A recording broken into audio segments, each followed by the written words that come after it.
Before we start, I wanted to give you a quick feedback on today's event. Many of you were able to join, and this is great. I was very happy to see you, and I hope you enjoyed it and maybe learned something. Did you enjoy it? Were you able to learn something, or did you enjoy this event today? I thoroughly enjoyed it. Yeah. It was great to see different styles of presentation. Yes. And a lot of information, but presented in a way where it was interesting. And they were all very polished and practiced. And obviously, thanks to you, they did a great job. So it was very enjoyable. So thank you for inviting us to watch it. Oh, wonderful. Yes, that was the idea, is to, because you learn by doing, but you learn by observing, and because you can't be doing all the time, so sometimes it's also good to look at what other people do, and you can put yourself in these people's shoes because you're also doing things that are similar, and you can see that it's a lot of work. It is very difficult because you are in a situation where you've rehearsed. You don't want to sound bad, you want to sound good, you're confident, you're proud of yourself, and you're trying to do the best. It's very difficult exercise, and you talking to an audience, people are voting, so it's an exercise, a public exercise, but it's also sort of an experience that allows you, the more you do these things, the easier it becomes. And so I think it was great. These are three wonderful people that have put themselves into this exercise. So I'm glad that you were able to come and you enjoyed it. Thank you, Erika, for sharing your opinion. Any other comments? I really enjoyed it also, the presentation, and I saw great qualities in each presenter. They each had a different style, which I enjoyed. Yes. And I was able to see that they each really had something unique to offer in terms of their presentation. I could really see the value in everything they presented. Yes, it's very true. Very, very true. I just finished at 5 group meeting just before the class and in between. And that's what I try to do, is I try to tell them what I think, but not tell them that what I think is what they should present. And that's what they did here. It was very good. They listened to my suggestions and they did the way they wanted. They took initiatives and they had their own style. And for some reason this year, I also had the feeling that they did enjoy presenting. They wanted to do it and they were having fun doing it.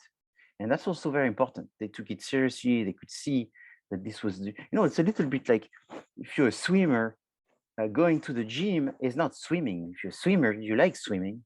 Going to the gym may be something that you don't like to do. But eventually, if you start finding that you swim better by going to the gym, then you might start liking going to the gym as a secondary or even further than secondary, because suddenly you become a better swimmer. So this is kind of the same thing. It's an exercise that they have done outside of the normal, bachelor degree certified type of thing, but it's an exercise that will help them in the other things that they are doing. And so I'm glad that you could see that. You could see the different style, which means there is not just a single way of doing things. It's different ways, and yes.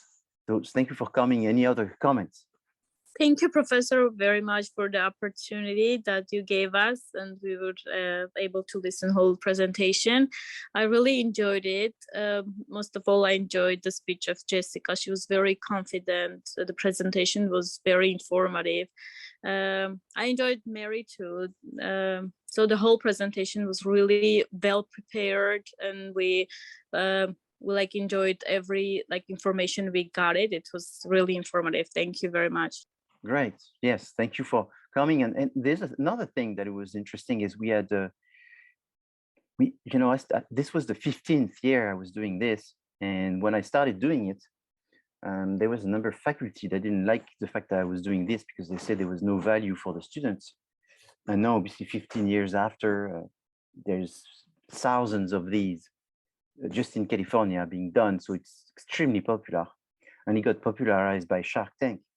So I wanted people to do this because I was having to do it myself. I did it for a very long time and I was never coached to do it. So I thought it would be great to coach people to do that. And another thing that I find interesting is it's, you know, we see we had two ladies performing today. And, you know, that's one thing that I've seen as being a teacher. When I started teaching at CSUN in 2000, the majority of students were men. And now the majority of students in marketing are women. And now even doing the Wells Fargo, there's two women, and there was more people that applied at the very beginning in February. And most of the people who had applied were women as well. So I find it also very interesting that you have all of these women that are like very go-getter, and they like marketing, they like the challenge to go and speak in public and speak to an investor. They have a lot of humility to say that they don't know and they're here to learn. It's very exciting, and I think it comes from our society changing, because obviously it has nothing to do with me. They've been doing that for a long time. They've been doing this in high school, maybe before high school. So it's our society which was sort of fostering everyone to be involved. And so it's very nice to see that everybody gets involved, and the ladies as well want to be part of this exercise of investor pitch and so forth. So it's great. The world is a place where everybody has their chance. And now I also want to say, hey, if you're a guy, you know, take the chances too, because watch out, the women are coming and they are taking no prisoners. So that's the world we're in. It's competitive for everybody, and everyone who wants to succeed has to do something new and better. And there's no luck that's going to make it happen for you. Is you have to do it for yourself. And so that was my little sentence. And congratulations again to Jessica for winning today and working very hard, and also for Mary for working extremely hard and wanting to be her own self. Mary always wanted to make some changes and adjustments and come up with her own ideas. And she even did a lot of the design of the packaging herself. And I thought that was very, very good. And she did very well. She performed extremely well today, and that should be a very good experience. So thank you for these two students for making such a good day for everyone today. Today I'm going to finish pricing. So I already started it. So I'm going to go fairly fast on the things that I already started. And today I saw 5 groups, but there were still 4 groups that did not spend too much time talking about the strategies, or at least not using the proper strategies inside their strategy section of the paper. So when you talk about the strategies, maybe I should do that. Let me do this, so that way we are on the same page. So when you go to the strategy section, you should have your strategies to be well stated. So strategic option 2, the strategy is not to offer unique product. That's not the strategy. That's the title of the option 2. It's the ID of the strategic option 2. But in there, you want to see and state what is specifically the strategy. So when you do that, to make it even more obvious, and that way you for sure don't miss it, is you want to state the strategy in bold and underline. I even wonder in the future if I'm not going to put it in red, in a different font or something, for people to see that it's got to be there. Why do I say that? Because I've supplied you a little recap on the strategy that you should be mentioning in your strategy section.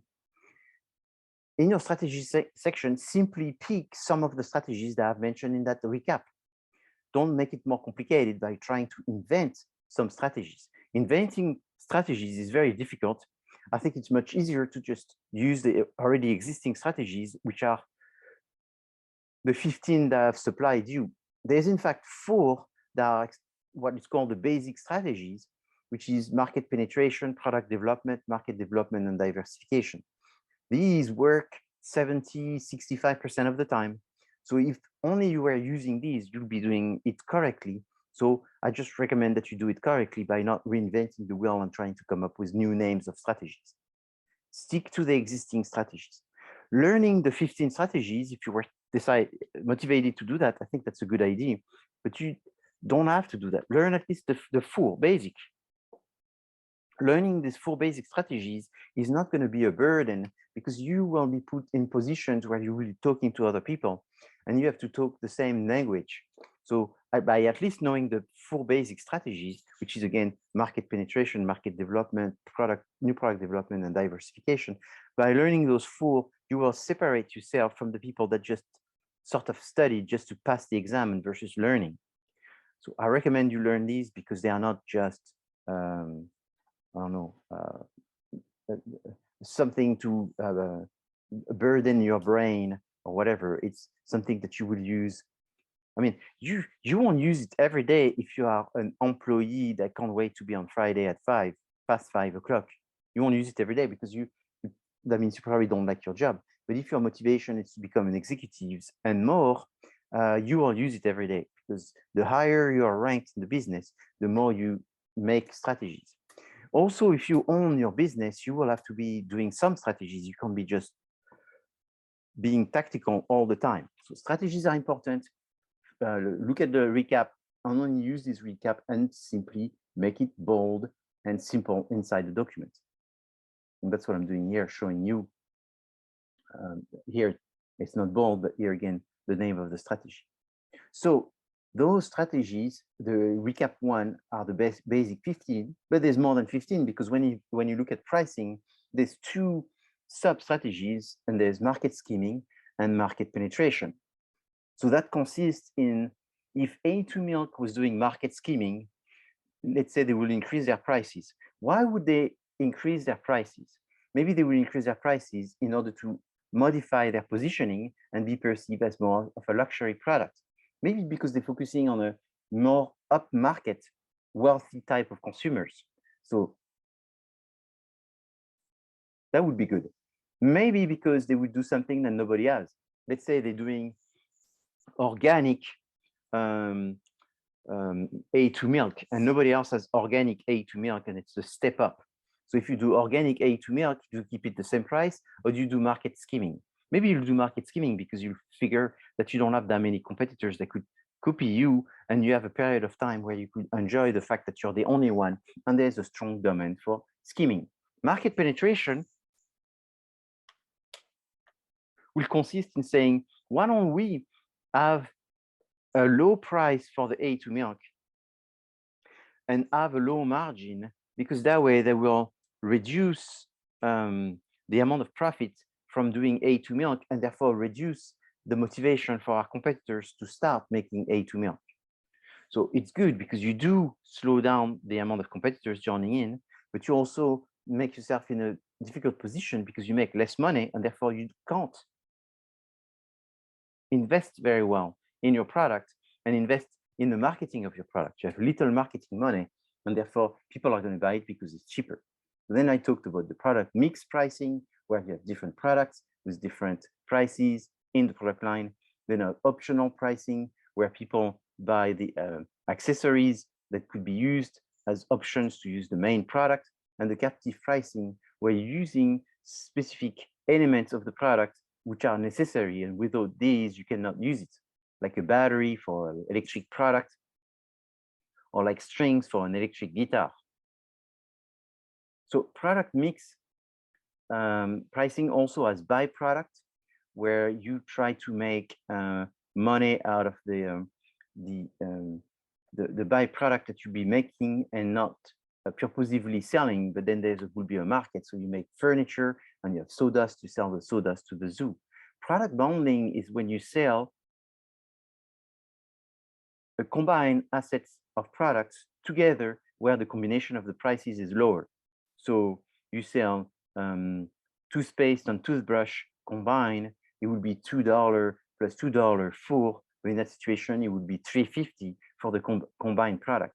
You sell concert tickets at $150, and so if you buy 5 concerts, it would be $500. So you save quite an amount of money. The pricing also can be modified depending on who you are. So it's segmented pricing. It could be based on if you are buying a certain season, certain day, if you trading something in, if you're coming back with some kind of coupon, if you're paying in cash versus using a credit card, and also if you're buying the product with like some kind of a minimal, you know, where, let's say you're buying milk and you bring your own bottle of milk and they refill your bottle. By refilling your bottle, you will be saving because they won't have to provide the packaging that goes with it.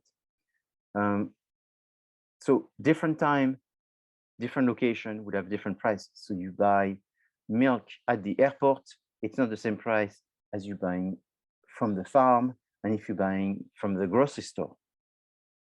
Milk in a plastic bottle is different price than if you're buying milk in a glass bottle or in a cardboard bottle. So price gets to evolve with the container. Promotional pricing is the fact that you would buy the product in different offers from the brand. So loss leaders is when they will sell a product for less than the cost in order to get you to know about the brand, buy more of the brand, buy this model plus other models. Special event pricing is just a one-time event. If you pay in cash, you have a rebate, you have different financing, so you buy more with different lower rate financing, with more warranties, with added free product, and with some other kind of discounts. Psychological pricing is realizing that the price has an impact on people's perceptions. So either it has an impact from people thinking that they're getting more. So if you sell it at $19.99, they're gonna think they're buying it for much less than $20. So it's the price in itself that is being perceived as being much lower, but in fact it's the same. It's 1 cent difference. It makes no difference. But why selling it at $18 when people see it as lowered at $19.99? That's one. Two is also by modifying the price, you can modify people's perception. So if you sell it at $22, they will think it's very high quality. If you're selling it at $19.99, they may think it's a low quality product. So if you do research and you find that people will buy more if they see that your product is higher quality, and besides changing the quality, you also change the price, then you know that changing the price is going to be helpful. So psychological pricing is an important element, but you have to be careful of how many times you change the prices and how often do you give people deals. If you give too many deals, people will be waiting for deals, or they will only be buying when there's deals. Also, if you keep changing the prices, people will perceive that this brand is not stable, and therefore it may not be as good quality as they thought. You can use changing prices and offering discounts at a short term, and the shorter it is, you know, like free shipping. If you do free shipping too often, people won't buy. They're going to wait for the free shipping. So free shipping should be done and rotated with other things. So it's free shipping, then 2 weeks, nothing.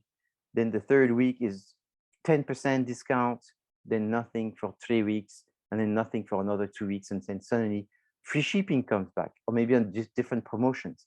As you're rotating the promotions, people may enjoy the fact that you have some promotions, but they're not be looking for them, and they're not going to expect them. They're going to see that the value is in the product. The value is not in the deal and the reductions that they're getting from the company. So cannot be used permanently, and it cannot be used as a strategy. Changing pricing and having promotions is just a short term. by definition, promotion is the short-term incentives. The minute you try to use promotion as a long-term incentives, you reduce the impact of promotions. So there are major strategies for pricing. There's scheming, penetration, optional, captive, bundled, and by product. There's different prices and psychological prices that affect people if they will consume and how much they will consume and when they will consume. And then how much pricing changes should you have? Should you have it often, not often, when your competitors have changes? So that's another one. If your competitors are offering discounts, that's usually a sign that it may be time for you to also offer discounts. But you don't want to be just reacting to your competitors. You want to see how often do you sell and if there's a seasonality of your sales. When you have low sales, this is maybe the time to start adding some discounts. Now we're going to move to the third subject, which is the P of place. So the P of place is the one that is the more confusing, because when people think of place, they think about the location of where you sell the product in the store. This is called merchandising. It's not called a marketing place. Place is the P that was the closest to the concept of distribution, and that's why they use place, but it's confusing, as I said, and in a little bit misinterpreted. So before we start talking about distribution, let's talk about how important is distribution, because it has a realistic impact. So there is a family here, and they're going skiing. You see them holding their skis and holding their gear, and they are going obviously to ski. They haven't skied yet. They're not coming back. They look too energetic to be coming back from skiing. Obviously, they are going skiing. Okay, this is a picture perfect. Everybody smile, not tired. The sky is blue, and everybody looks like they have brand new gear, and here they go. What is the next picture that you should see after that? What do you think is going to happen in the next few seconds after this? So you have this photo that you took 5 minutes after. If you were to take a picture, what would you see? So family actually skiing. Yeah, they may be skiing, but if you have little brother, little sister, little nephews, kids yourself, and you go skiing, and you see this picture, and they are not yet on the ski slopes, it's going to take them maybe 5 minutes. Sometimes it's more than 5 minutes. It's 30 minutes before they make it to the ski slopes. This picture, perfect picture, doesn't stay that way. What usually happens pretty soon? Chaos. The chaos, yeah. Pretty soon there's some chaos. But what is the? How would you describe the chaos? What? Like not knowing how to put the skis on, or like falling over. Crying kids. Yeah, pretty soon what you're going to see is crying kids. And why you see crying kids, and crying mother and father, is because there's one kid that dropped a glove like 5 minutes ago. Where is the glove? Dropped a ski, saying that they can't carry their ski. It's too heavy. The boots are too heavy. They haven't skied yet, and they're already exhausted. I mean, if you go ski and you walk for 30 minutes with all of this stuff, you get tired pretty fast. And then what happens? Then the parents say, okay, Jennifer, give me your ski. So when you're a parent and you hold one ski on one set of your poles, it's not bad, but it's kind of cumbersome. Then you have 2 pair of skis, and maybe someone else pulls. It's becoming tiring. But then you have 3, 4, 5. Eventually, you're holding everybody's skis, and then you get to the slopes. They've been crying. One is missing a glove, and you're supposed to have a nice day, and it's 9:30, and you're supposed to ski till 4. I don't think it's going to happen. So that's usually what happens. What is this in business? What is this called? It's called an opportunity. So for skis, this company created skis is they saw this as an opportunity. They went, you know what? Everybody suffers from carrying their skis. And now the slopes are long. The parking is further and further away from the ski slopes. And it's more and more work to carry your skis. and carry other people's skis. Why don't we invent a small tool that you can put at the end of the skis, so that way it's easier for everyone to take it and walk it to the ski location, ski slopes. Okay, so they invented that. So when there's an opportunity, when there's a problem, there is a solution. So they created a solution called skis for the problem that we were just watching. Now, is their product good? Does it work good? Does it work in the snow? Yeah, they pay attention. I mean, as long as the snow is not too deep, the little wheel will go in the snow and it's still going to make it lighter and easier to carry the skis. So that's not the problem. These two gentlemen that love skiing and created this product based on their own observation, what is their problem to launch this product? What would you face if you were them? What do you think that they faced? Did they face success? Did they face failures? What are they facing? Realistically, what is going on? Do you think they're successful? Could it be that since like snow is seasonal, can that impact like their sales? Because it doesn't like. Yeah, so the fact that it's seasonal, it's very annoying because you have a business that doesn't work all year long. However, you can rationalize and say, you know what, that gives us 6 months to prepare and 6 months to be extremely busy. So it's just a cycle. We have a different cycle, but for an investor, it's annoying, you know, because the investors don't like a business to work for 4 months, 5 months a year. So then you could say, well, it works to 5 months a year in the Northern Pole, but it works for another 5 months in the Southern Pole. So if you start dividing the world between the poles, you essentially have 10 months of work and 2 months in between where there's just no snow between the two poles.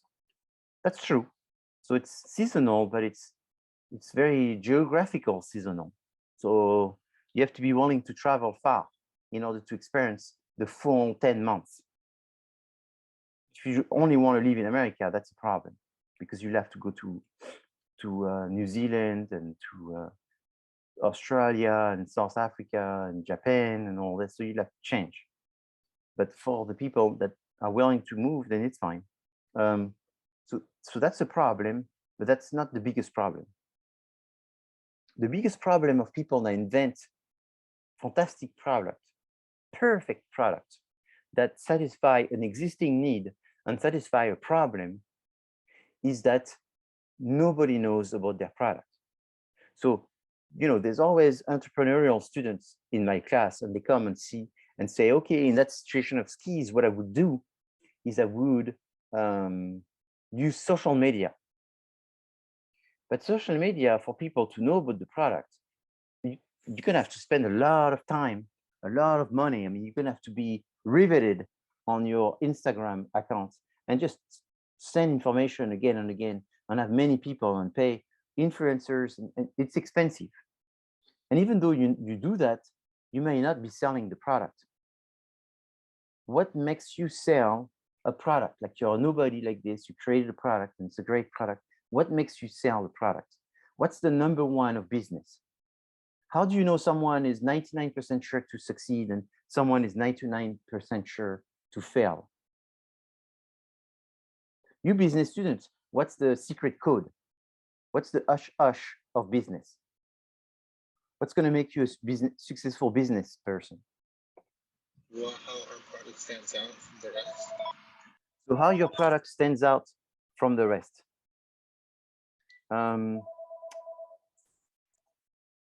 So yeah, so you want a product that is differentiated. You don't want a product that looks like it's called a Me Too product, which is just looks like a copycat and has no element of differentiation. You don't want that, that's for sure. But that's not, having a very different product is not what makes you successful. It's necessary, but not sufficient. If you, there's nothing that is sufficient in business to make you successful. But there's a few that are almost sufficient to make you successful. I mean, think around you. Would you know that it's successful? who gets almost successful for sure, instantaneous success, because of a few things. And I'm glad I'm talking about this to you, because most of you are senior business students. What makes you successful in business? You aren't going to be business people. You need to know if you have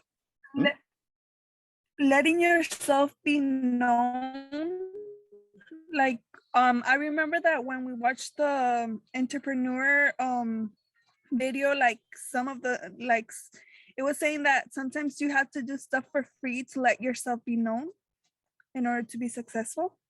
So yeah, so that's something that's very good to remember, and it's very connected to the answer, but it's not the answer. Obviously, the problem of this product, like how many people know this product in the class? Nobody. So the less you are known, the less likely you will be successful. That's very true. So success comes from being known. Okay, so that was a good answer, but it's incomplete. Let's see Joel answer. Yeah, I think something that I always like to think about when you're relating success to a business is that, you got to really delight your customer.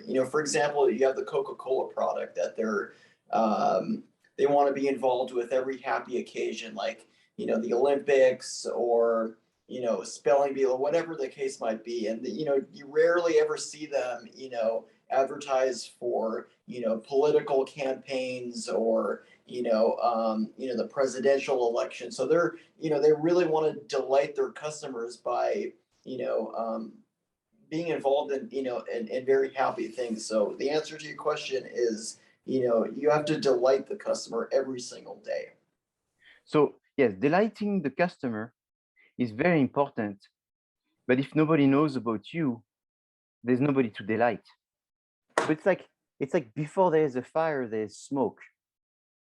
Delight your customer is you do it before there is a smoke, but it's something that gets you wings when there is already a fire. So you have to have customers in order to be able to delight them. For some people, it's very easy to get customers. For example, Red Bull, they sponsor Formula One, they sponsor Grand Prix race, GP, motorcycle racing. There's nothing to stop Red Bull. If tomorrow Red Bull say, you know what, we want to sponsor the Olympics, they're going to sponsor the Olympics. If tomorrow Red Bull say, oh, we want this person to be an official politician, I'm sure they can do almost anything that they want. Yet, is the product delighting the customers? It's delighting the customers. Is the product really effective? Well, you can search for yourself on Google and you will find that Red Bull has been a product that has been questionably effective. But do people find that it's effective? Yes. So what matters is that Red Bull be effective in front of an expert objective panel, or that the consumers subjectively find that it's effective. The subjective is more important because the objective, obviously, people are more inclined to make decisions based on their emotion than on the real functionality of the product. So marketing is everything. But again, what is the center of all of this? What makes a business fulfill a need? Feel a need? Well, yes, you do have to feel. You do have to feel a need. You do have to feel a need. You do have to satisfy a need. You do have to offer real value. You do have to be known. But the number one thing in business, which is the answer is very basic. The answer is sad. The answer is pathetic. The answer is boring. But the answer is very true. And unfortunately, the answer should be an answer that a business student who is about to graduate should know right from the bat. And I ask this question every semester, and very few people answer it. When I give the answer, they go, oh yeah, of course. Is it visibility? Like, I don't know. Visibility. So there's so to be successful in business, there's a business concept which is not in the textbook because it's so trivial. It's so part of the popular culture that everybody knows it, but people don't really understand it. It's called the concept of it takes money to make money. So if you want to succeed in business, if you have to spend, for the most part, a lot of money. Are there some people that were successful spending little money? Yes. I'm not saying that I can offer you a rule that works 100% of the time, or there's cases that it worked and it was the opposite of the rule. But the rule is it takes money to make money. So when people are rich, they're more likely to make even more money because they invest in amazing things, because they can do anything that they want, because there's no stopping them, because they can get everybody to rally around them. So when you're rich, you have a lot of friends and people treat you right and people want to be with you. If you are Jay-Z, if you are some celebrity, you have also part of that, because as a celebrity, you have a fan base. People don't know skis. But if you Jay-Z and you say, I want to be the owner of skis, because it's like Jay-Z, it's Ski Z. So my name, we're going to change this. We're not going to call it Ski Z, but we're going to call it J Skis or Jay-Z Skis or whatever. And the minute he does this and he puts it in his video and he puts it in all of his things that he does in his social media or whatever, you can be sure that in a matter of time, short time, everybody knows about it. And there may be people even buying it just because Jay-Z said. So reputation, popularity, recognition is extremely important. So that goes around what you said. Number one, connected to that is who you know. Who you know is very helpful. So for example, if you are a ski champion and everybody thinks you're wonderful, you have a name, and then you could do skis, and based on your athlete's fame, you could be selling skis because people see that you made skis and then they trust it. Then you could be the mayor of a ski resort, and then you could make skis successful because you have power, so you can push it. Then you could be an athlete in skis that did so well that you're sponsored by Nike and all that, and you have a lot of money. And with money, you can make a lot of things happen. Magically, that would not happen if you were not to spend money. So business is fast and easily successful when you put a lot of money into it, because you can afford it. When you put a lot of names and recognition into it because you can do it, or when you can make connections with the people who you know. So these people started trying to sell the skis. Well, how many did they sell in 1 year? 200. The second year, 150. The third year, 50. What did they do? They went to the ski resorts and they walked around everywhere. They went to every store. They put it in consignment and pushed the store to carry the product. And they sold very, very, very little.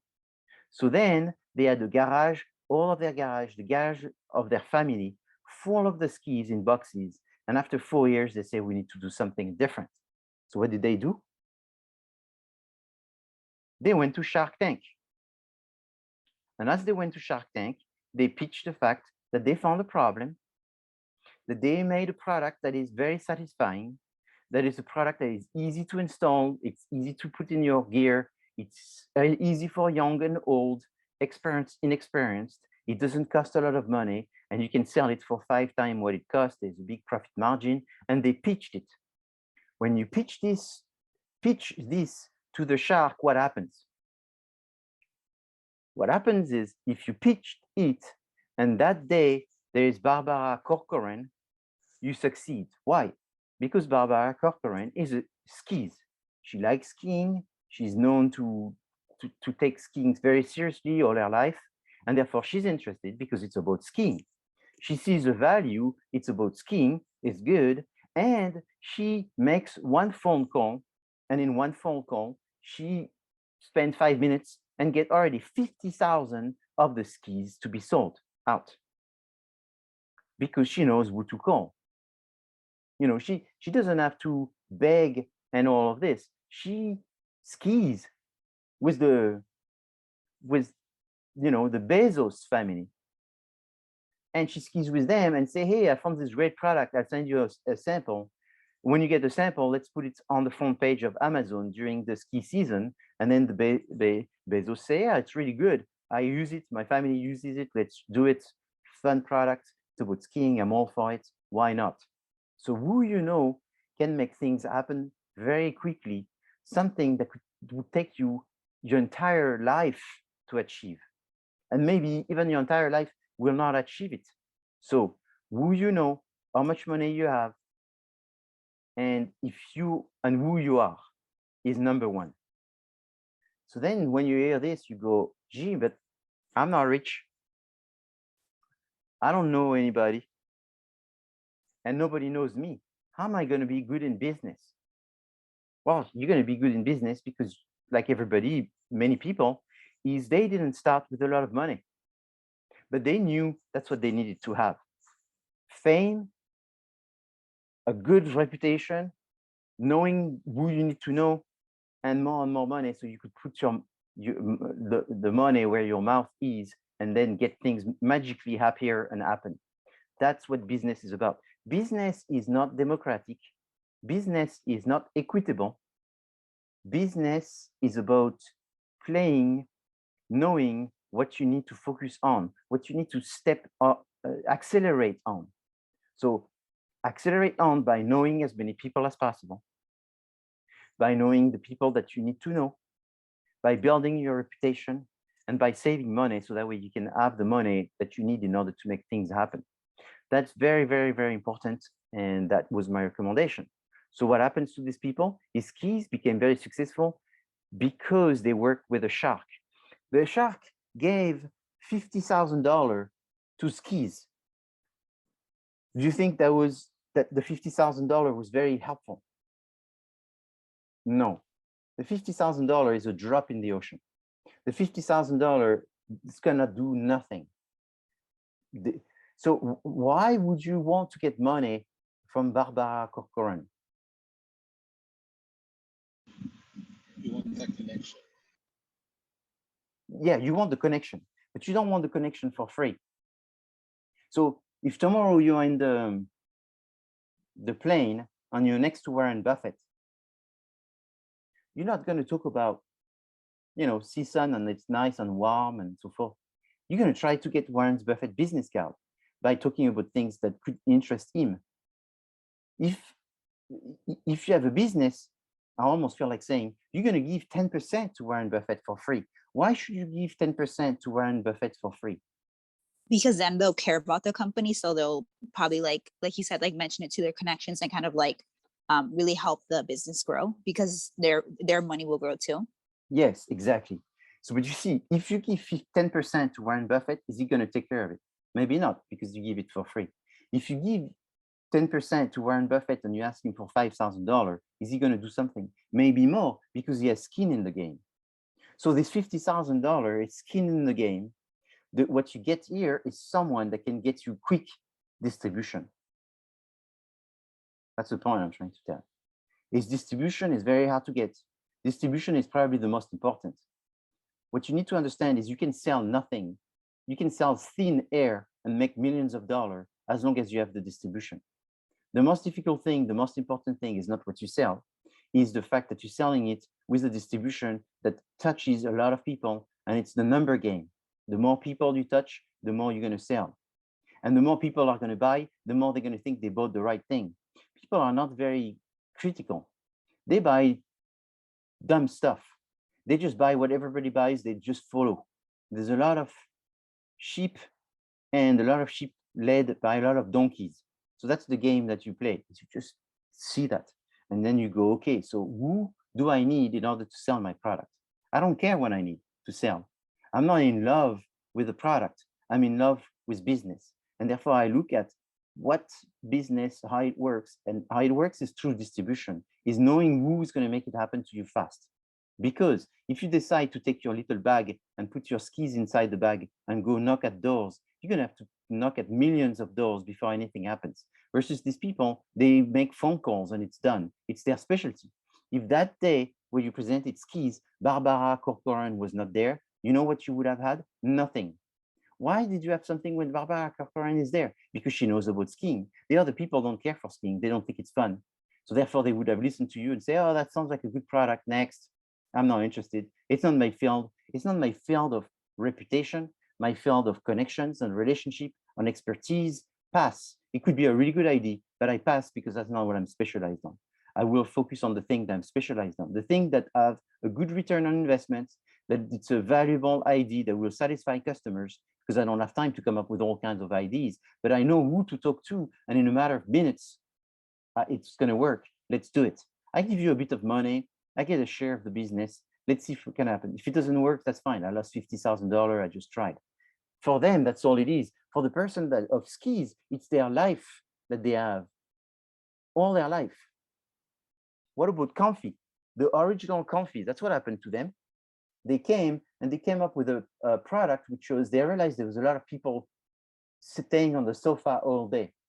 And most of the time when they stayed on the sofa all day, they kept wearing their pajamas.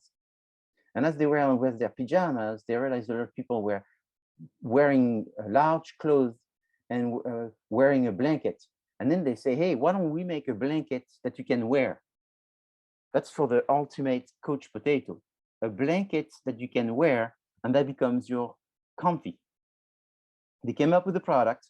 They were both broke and they didn't know what to do with it because they had no distribution. Is the product right? Yes. Is the price right? Yes.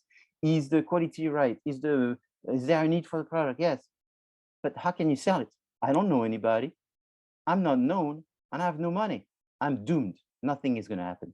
It's going to stay as a sample in your living room, in your office, and nothing is going to happen. So how do you make it happen? To talk to the people that know what to do with it.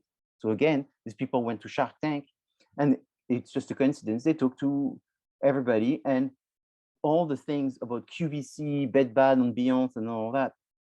Barbara Corcoran, she knows about them because that's what she specializes on. And she said, you know what, I'll give you a little bit of money for a pretty large amount of shares, because without me, you're not going to be anywhere. And you seem to be nice guys and I can work with. I'll make the phone call. Let's see what happens. She made the phone call. She sold thousands of the Comfy. Those people, I think it was a year after, they were multi-millionaires. If they didn't use someone that had the money and reputation, and in fact, these people don't use their money anymore. It doesn't cost them anything. They just make phone calls. They are what you call a broker. They are just in between. They know someone that makes something, and they know someone that distributes something. And then they just make the connection. They take a commission, and life is good. So that's very, very important to understand the concept of the in-between. Distribution is in between. Someone makes something and someone buys something. And distribution has a huge cost. Distribution is all about expertise. You can't say, you know what, I'm a manufacturer and I'm also good at distributing. That's very rare. Some are able to do that because they are mega corporations. And that's what they did. Eventually, they started buying their distribution. Or the opposite is sometimes distributors are starting to buy the manufacturer. And they do that because then they control. They have a vertical integration, and that way they do cost savings and they control better the quality and the margins and all this. But at the end of the day, oftentimes it's separated, and therefore there's one that needs the other. The distributor has a store and the manufacturer has a factory. They don't do the same thing. So then you could say, yes, but with the internet that has changed the world, because the factory can have their online store and the store can have an online store too, and start, of course, this has changed, but there's still someone that's better at distributing when they're distributor and better at manufacturing when they're manufacturer, and they have their different strengths. So the distribution channel is about creating this pipeline that's going to go from what you're making to the consumers. The distribution channel has multiple functions. They collect information. They also promote the product. So what does that mean? That means, for example, there's you're selling, taking your example, today there was the presentation about the honey. The different students at the Wells Fargo presented honey. This honey has to be sold in the supermarket. In the supermarket, you could do promotions, which means that they have a little event where someone has a display and someone has samples and people that has a cost, and that cost can be shared with the distributor. The distributor is spending time contacting the different point of sales or the different consumers, and eventually collecting with them as salespeople that connect with them, and it maintains a relationship. Matching is the fact that you will have a distributor that's going to make sure that your product is presented to the right people. So, for example, I have made a big mistake once, which was sort of my biggest sale. My biggest sale was of cognac was my worst sale. And why was that? Well, Pennsylvania is a state, and Pennsylvania has an alcoholic bureau, and the office of Pennsylvania for the alcoholic product beverages is the buyer for all the states. And you sell through the state-owned stores, even online. If you want to buy something online in Pennsylvania, it has to be through the Pennsylvania Board of Alcoholic Beverages. And so you buy from them. So they buy, and when you sell a product, which is very convenient, you don't have to talk to all the stores in Pennsylvania, all the wholesalers and distributors and retailers and all this. You just talk to one person. Who is that? It's an employee of the government that buys beverages for the government in order to distribute it through the system of the government. So that's a particular situation which is very convenient because it's fast. They say yes or they say no. You have to convince just one person. So it's very hard to convince this one person because they used to work with big companies, and therefore they have a, let's say, an easier relationship with the big companies. I don't want to say more detail than that, but they have an easier relationship with big companies. So with the small companies, they spend an hour to talk to a small companies, and they're going to have this small company type of product, which is going to be a small percentage of their sales, annual sales, versus when they talk to a big companies, they talk to millions of sales. So it's not like it's a waste of time to talk to small companies, but it's a little bit of a waste of time because it's just a small percentage of their sales. However, to be fair to the consumers, they can't just sell Ivory soap, if you want, the big brand. They have to sell smaller, that way they offer a variety of products, so that way the consumer feels that this employee of the government is doing a fair job by offering a variety of products and not always the same product, and therefore it looks very suspicious. So in that situation, they open door to smaller brands. So what you do is you go to Pennsylvania, you make a presentation of the product, then they reference it. And when they reference it, they buy quite a lot of products because they have about 500 stores.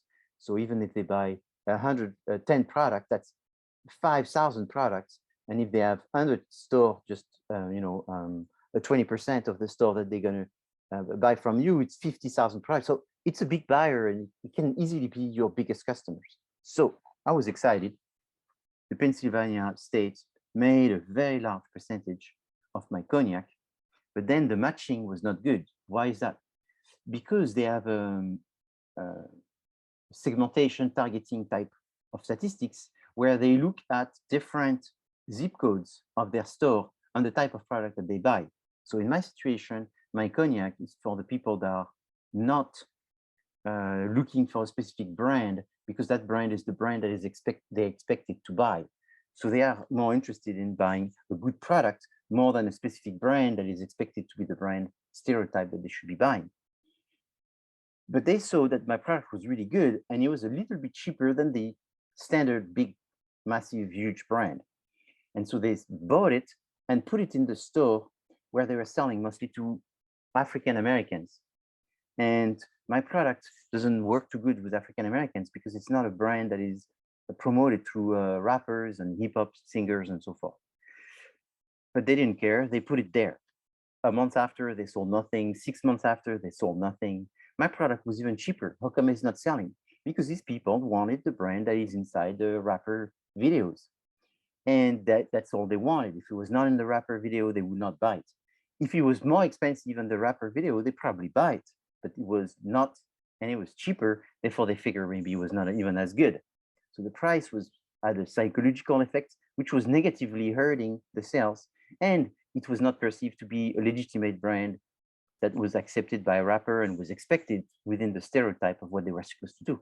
So my brand didn't sell, and eventually they were sort of complaining that it didn't sell. And that's when I found out that that's what they were doing. They were not matching my brand with the type of consumers within the geographic location where they were that type of consumers, using the zip codes according to what my brand was. Looking back in time, they should have been buying less product, but put it into the zip codes, which was more the type of targets that is buying my product, which is not based on ethnicity so much, but it's based more on people that think by themselves. They don't buy a brand because that's what they feel like they are expected to buy, but they buy a brand based on what they've studied on that brand or what they expect that brand to be giving them. So there's a little bit more of a self-centered interest based on an analysis of what they like and what's available. So that's of a 500 store, that's not even 100 store, that's just 50 store.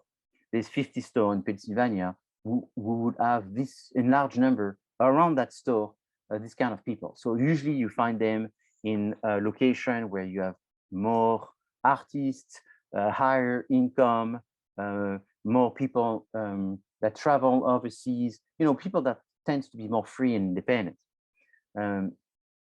There that would have been successful, but none of my products went in those stores and they went to the wrong store. That's what matching means. It's very important for a distributor to know their market, know the product that they carry, and make a good match between these products for the location versus say, I take this product and I distribute to all locations and see what sticks. Do distributors do that? Yes, unfortunately, most distributors don't really pay attention in trying to do the matching. And the one that pay attention to the matching are the ones that are more successful. Negotiation means that when you sell products to a retailer and all this, there's also a part of negotiation. Like there's a negotiation between the manufacturer and the distributor. There's a negotiation between the distributor and the point of sales. And so they are offering some discounts and all that you don't have to offer. Physical distribution is obviously they're storing the product, they're moving the product around, and they're taking some risks, financing the product and making sure there is a good inventory of product. Therefore, distribution is talking about intermediaries, and there is all kinds of intermediaries. There's even a situation where you have no intermediaries, where the manufacturer directly sells to the consumers. This is called a direct channel of distribution. Indirect channel of distribution is when you have intermediaries. Intermediaries are not bad. So it's not like you say, there's good distribution when there's no intermediaries, and there's bad distribution when there is intermediaries. That's not what the issue is. The issue is that you want to have intermediaries because the intermediaries add value.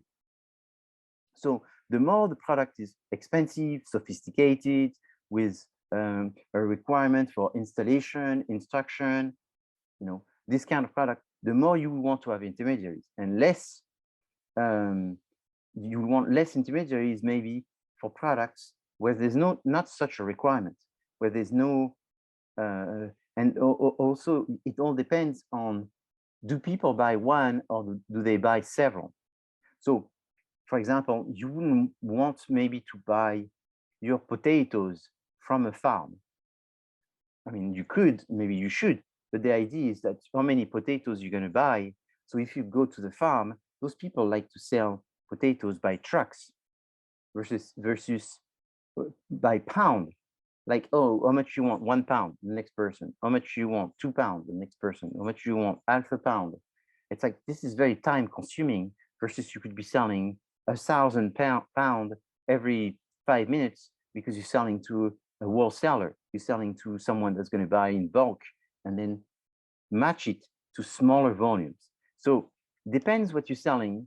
It depends how much margin you have. It depends how much need the consumer have. So there's no right or wrong, meaning more intermediaries or less intermediaries. It depends on the product. So far, I've not told you any place strategy. I've only explained the sort of the concern and the pressure and the variables that are important when you do distribution. Now I'm going to talk about the strategy. So there's the pull and push strategies. So are these strategies? Yes. Are they corporate strategies? No. Are they product, marketing mix strategy? Yes. They are specifically place strategies. And within the place strategies is they both, the one is the opposite of the other. So pull strategy consists in the activity of convincing the consumer. So you convince the consumer that they should be buying the product. This is a pull strategies. So when consumers look for the product in the channel of distribution, this is a pull strategy. So you're looking for the product, you're a consumer, you seek the product, you are within the pull strategy. Pull strategy are expensive for the most part, because the most common one is advertising. But advertising now has been also receiving additions such as social media. Social media is pull strategy. It's much more cost effective than advertising, not 100% of the time, because for example, the Super Bowl is still very cost effective. The problem of the Super Bowl is it goes with what I was telling you about an hour ago, where I told you to do good business, you need a lot of money. So if you have tons of money, don't hesitate to the Super Bowl ads, because they are very effective. And for the money you spend, the impact on hundreds of thousands of people, you could not do that with any other type of communication. So it's very good. But if you don't have tens of millions of dollars, you cannot do the Super Bowl. And therefore you have to do the more traditional, radio and cable TV and magazines and all this. And these sometimes are not the most effective. And in that situation, maybe social media is more effective when you have a small pool communication type of budget. So the pull and push strategies are described in the place mix, but they're also strategies in the promotion mix because they overlap both. So push strategy is the opposite, because you're incentivizing the channel of distribution first, and then the consumer to buy the product. So what you do is you're pushing the product to the wholesaler by saying to the wholesaler, if you buy a container, I give you a pallet for free. Then the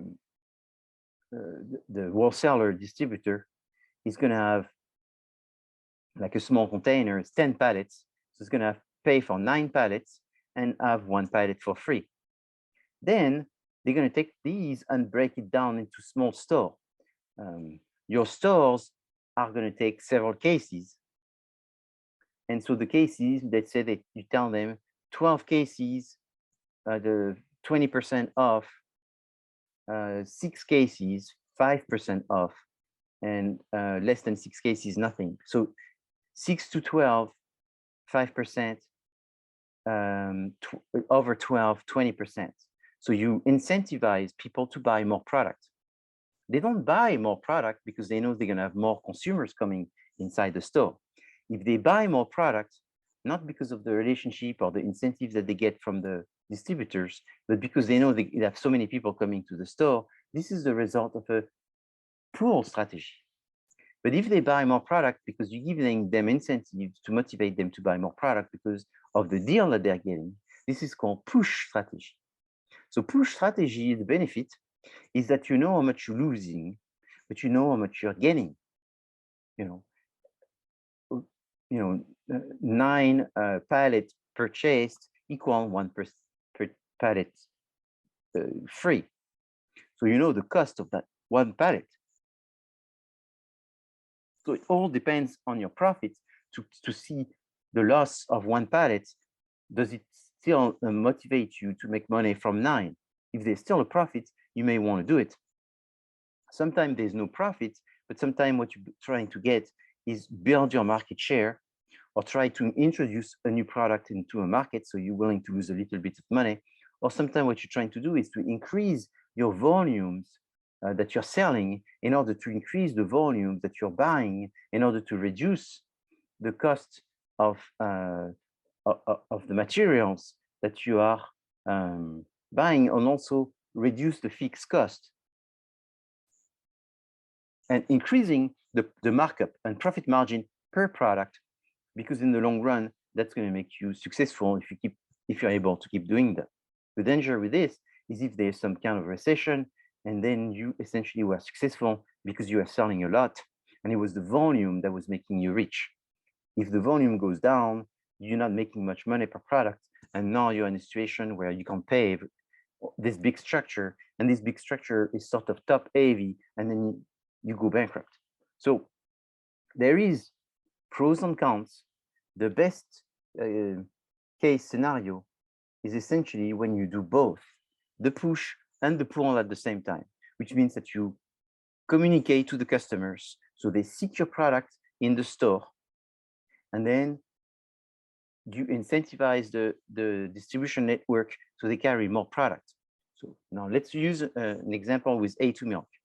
Let's use an example when they started in the USA, which I'm not sure when, so let's say 10 years ago. 10 years ago, they came in the USA. Nobody cared for A2 milk as a product, as a category, and therefore even less so to A2 milk company, because they didn't see the benefits. So what you do at that time is you just tell people it's just milk, it's just a better milk. So what you have to do is probably incentivize them from a price perspective. But it is very tough because it's costing you more money, and you have to compete with the A1 because people don't see the difference. So you incentivize, you work with very, very low profit margin, and you're essentially selling a product that you don't make that much money, but you're just growing the numbers. As you're growing the numbers, eventually it gets noticed, and you get 1, 2, 3 competitors, and as you get more competitors, in a way, it's a good thing because consumers are starting to like the product and seek the product. At that time, your sales go up. You can invest more into the pull and less into the push. And therefore, now you have a healthier business because people seek your product, specifically your product. And in the case of A2 Milk company, what's nice is the name is the product category. So you can imagine that this essentially helped with the pull strategy, because people were seeking A2 Milk and first looking for A2 Milk company for this specific product. The push strategy consisted in offering more and more products with better discounts and all this. And so that's what I'm guessing that they did. Let's take a break at this time. The next slide, I will be talking about further strategies of distribution. And the slide after, I will talk about the bargaining power within the distribution network, which is very important. So right now, the time is hello, everyone. Very good. Let's keep on going. Professor, you're muted again. Oh, I am?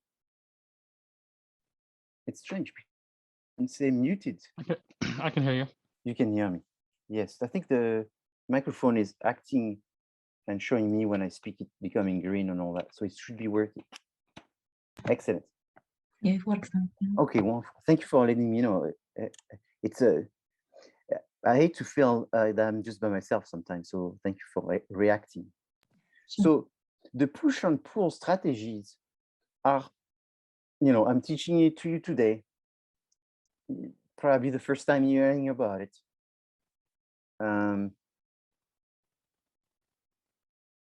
You may not be too impressed and all that, but just so you know, it's a term that is used very often when you work in business.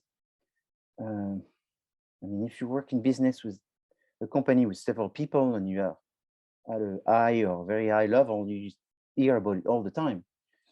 What surprised me is the number of people that use it the wrong way all the time as well. So it's used all the time. It's confused all the time. And I don't know how they manage to confuse it and still get by. But so you want to really understand. And I think maybe the picture that you have at the top, when you have the push strategy and you have the pull strategy, sort of gives you maybe at least a visual understanding of what it is. To sell, you have to invest in your distributor. So it's so counterintuitive. And even after doing this for 25 years, it still bothers me. But normally, you make a product, you give it to a distributor, the distributor should be happy to get your product. Well, they're not too happy because they're buying a lot of it and they're giving you a lot of money for buying so many products, but they haven't sold anything. And that's the issue. So they are reluctant to spend more, and that's understandable. So suddenly they say, if you want me to buy more, you need to give me incentives. And if you want me to buy more, I have to give incentives to the people that I want to sell more. So people work with incentives. The incentives can be, free goods in addition to the goods purchased. It could be some kind of money that you give them in order to pay for their expenses. Maybe their promotion expenses, maybe they're going to a trade show. So you sell to a distributor in Texas, and the distributor in Texas says, oh, I have to go and do some fairs and trade shows and all that. And then you say, okay, I'll give you some money for the trade shows. So you contribute. The more you contribute to them, the more you build this relationship. But it's a relationship of collaboration, which is based on sharing. They send you $50,000, you send them back $5,000 to contribute. They send you $50,000, you send them $50,000 plus $5,000 of free products. So that's what the push is you pushing it through the channel of distribution, what you have in front of your nose, which means that the customer is at the end. So the incentives that you give at the beginning, it's become much smaller at the end, because if you give a $10 incentive to your wholesaler, the wholesaler gives a $5 incentive to the retailer, and the retailer gives a $2 incentive to the customer. So your $10 turns into 2 customers. So then you go, you know what? Since there's so much incentive that is diluted, why don't I give money to advertising or promotion directly to the customer? So that way my $10 counts into $10. However, it's hard to know, because if you buy a magazine ad, for example, this magazine ad is going to cost you $10,000. You hope that people are going to look at it. And if people look at your ad, they may be buying your product, but it's not going to be that you can have 10,000 people looking at your ad and 10,000 people that are going to go to the store or to Amazon.com and buy your product. It's not directly connected. So what it means is, if you do that ad, you probably have to do another ad the next month. And it's going to be after 10 months or 12 months or 16 months that people have seen this ad, that they become familiar with the product, and they go, oh, you know what? I really think this looks like a nice ad. I remember having seen this brand. I'm familiar with this brand. Now I'm starting to feel like I should be buying it. Or if I see it, I recognize it, and therefore I'll be more buying it than another one that I don't recognize. But then if you do that one magazine, you have to do many magazines. So that's why oftentimes the pull strategy is a long haul, a long-term investment, which there's no warranty. Is there a warranty in the push strategy? There's more of a warranty, because you're facing this distributor, and the distributor tells you, if you give me 10%, I buy $50,000. So you know that if you give 10% and you are making 25%, now you're only going to make 15%. Sometimes you don't want to make just 15%, because you know that you can sell everything you have, and you don't want to give discounts because you're going to be selling everything before June, and therefore you don't give discount. But sometimes I've seen some people, they're not really smart, and they're going to say no to this and therefore not get a sale. Sometimes it's better to get a sale than no sale, but sometimes you don't want to sell not making a full profit, because you better be patient, because you will eventually make that sale. So there's all this kind of configuration that's very important, but you want to understand that push strategy in many ways is less risky, but push strategy is also in many cases a little cheaper than the pull strategy. However, the pull strategy reaches more people, and is eventually gets you to become more successful and faster, but it requires a bigger budget to get started. So if you're a startup, what should you do? If you're a startup, you should do push strategy, and thanks to the social media, you should be doing some social media, but it's becoming harder and harder to get the results from social media like you are getting 3 years or 5 years ago, but it's still there. So the combination is to try to do both and learn from month to month, year to year, in the amount of pull and push that you should have. Do you have any question on this push and pull, which again is something that is very common in business to hear about? If you go and study an MBA after, you're gonna 100% sure you're gonna have to learn again push and pull, and if you get to learn it now and you don't have to learn it for there, and anyway, it's something that you use in real practice. Will this be in the quiz? Yes. Could you use this in your paper, your group paper? You could. Are these strategies that you could be using? Of course, you could be using that strategy. However, a push and pull strategy is very much a market penetration type of strategy. So the big name is market penetration. The smaller name of that strategy would be push strategy. Market penetration is about selling more products of the same products to the same type of people. And how could you do that? Is by giving more incentive to your wholesalers that will give to the retailers that will give to the customers.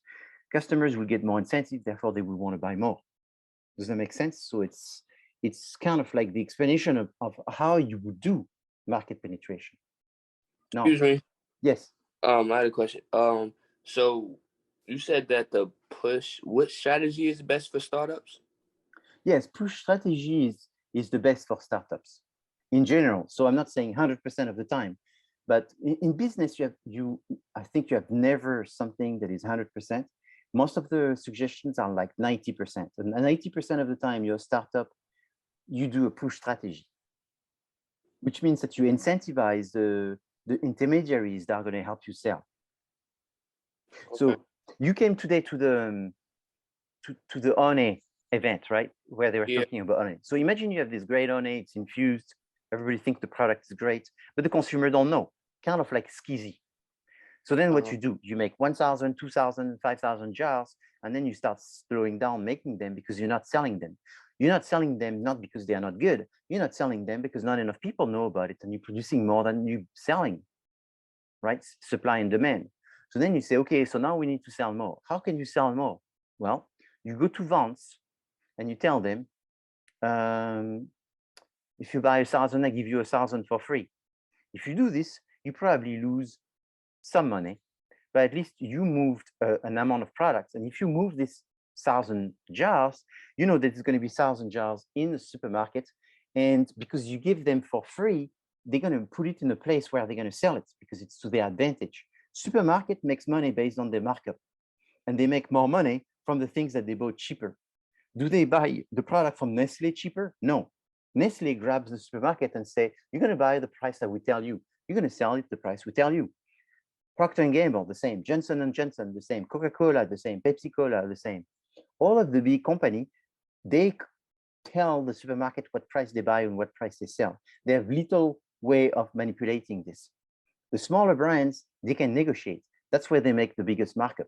So, you know, big brand of rice, they don't make a lot of money. Small brand of rice, they make a lot of money. But a small brand of rice, they don't sell as much. So a box of unknown but quality rice, they make $2. A box of a famous brand of rice, they make $1. But the one that is unknown, they sell 500 a month. The one that is known, they sell 5,000 a month. So it's different. There's a different profit per product, and there's a different profit overall. But that's also why they want to cultivate a relationship with other brands, because they don't want all their eggs in the same baskets. If all they do is support the big brands, then the big brands become more and more confident. And if they start supporting other brands, smaller brands, they show variety to the consumer, which the consumer usually like. And they also show that they support the overall and they're good for the community and so forth. They're not just a big brand follower. And also they can make some significant product profit from this. But oftentimes they make the profits because they squeeze the small producer because they tell the producer, is give me one for free for everyone that I buy. So then you go, if I'm a startup, I'm going to do that. And that's why if you're a startup, like the 3 people that we're talking about today, they were asking money for marketing because they're going to have expenses getting into the distribution by sort of, I don't know the word, not bribing. I didn't say bribing. Bribing is not what I said. Bribing is not what I want to say. So I'm going to use another word, which is incentivizing, motivating, giving motivation to the distribution to carry the products. But it's sort of bribing, I guess. Does that answer your question? Yeah. One more thing. Yeah. So like for the brands, like people like starting up clothing brands, wouldn't it be so the customer would be the guy that's starting up the brand to the wholesale? Like, so let's say you want to buy like some things in bulk, some shirts in bulk. Yes. You don't have to go to like you got to buy it wholesale and then you sell it to customers. So I don't understand where it kind of confuses me, like the push strategy kind of confuses me, because I'd say that you get the wholesalers sell to the producers and the producers sell to the customers. Yeah. So let's say you're making a fashion brand called Camo. That's your name. And your fashion brand is essentially the design on the shirts, the t-shirts. So then it is true that you could go in India, or you could go in Bangladesh, or you could go in Madagascar or whatever, and straight there buy some t-shirts and buy 5,000 t-shirts that you'll buy for 25 cents. Or you could say, that's too much trouble. I'll go in downtown LA and I visit the wholesaler. And some wholesaler is going to be $2.50, some wholesaler is going to be $3, and there's going to be different quality depending on the weight, because the t-shirt clothing as a wholesaler oftentimes is the style, the amount of stitching, the type of material, and the design, the complexity of the design, but also the weight of the cotton. And so you're going to buy this product, you decide that the one that you really want to buy is $3.25. So you're going to buy $3.25 from your wholesaler. But at that moment, once you have the t-shirt and you do a design on the t-shirt and you call it Camo, because that's what they're going to put, Camo design on the tag, on the neck, it's not going to say the wholesaler name in downtown LA or the producer in Madagascar. It's going to say your name on it. You are the producer. And now you have to sell it to a customer. So to sell it to a customer, someone that we want Camo design, is you're going to have to do something. So you're either a famous person, your name is Camo, you either someone that know famous people because your father is Bill Gates, and therefore you know all these people and they all like you because you're the son of someone or whatever. You have a very good reputation and relationship. That's just number 2. Or you have a lot of money, and therefore what you do is you put an ad everywhere, you do all kinds of things, you give incentives to everybody and all of that. So that's what happens. That would be your method is. But if you don't have any money and you're a startup, how do you do it? That's when it's tough. You know nobody knows you, and you don't have any money, and you want to start selling fashion goods. So to sell fashion goods, suddenly you go, okay, I'm going to have to focus. So then you're going to say, well, my best way for me to sell it is to sell it to my website. So then you start selling it to your website, and after a few months, you realize that you're not selling anything. So then you go, okay, so now how do I sell it? I need to sell. I'm not selling anything from my website because nobody knows me, I'm broken, and so forth. So then you go see some stores, you go see some wholesalers, and you show them the product. And then they look at the product, and essentially the not so good fashion wholesalers that sells product that are ready to wear.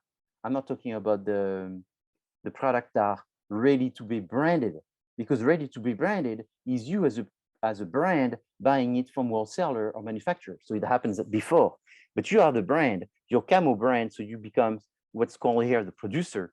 So if you want, we could call it the brand owner instead. Maybe that helps you. The brand owner. So the brand owner needs to find a network with intermediaries. And at that time, because you're a brand that nobody knows, you're going to find mostly the bad distributors. Means the one that don't know, don't have a good relationship, and so forth.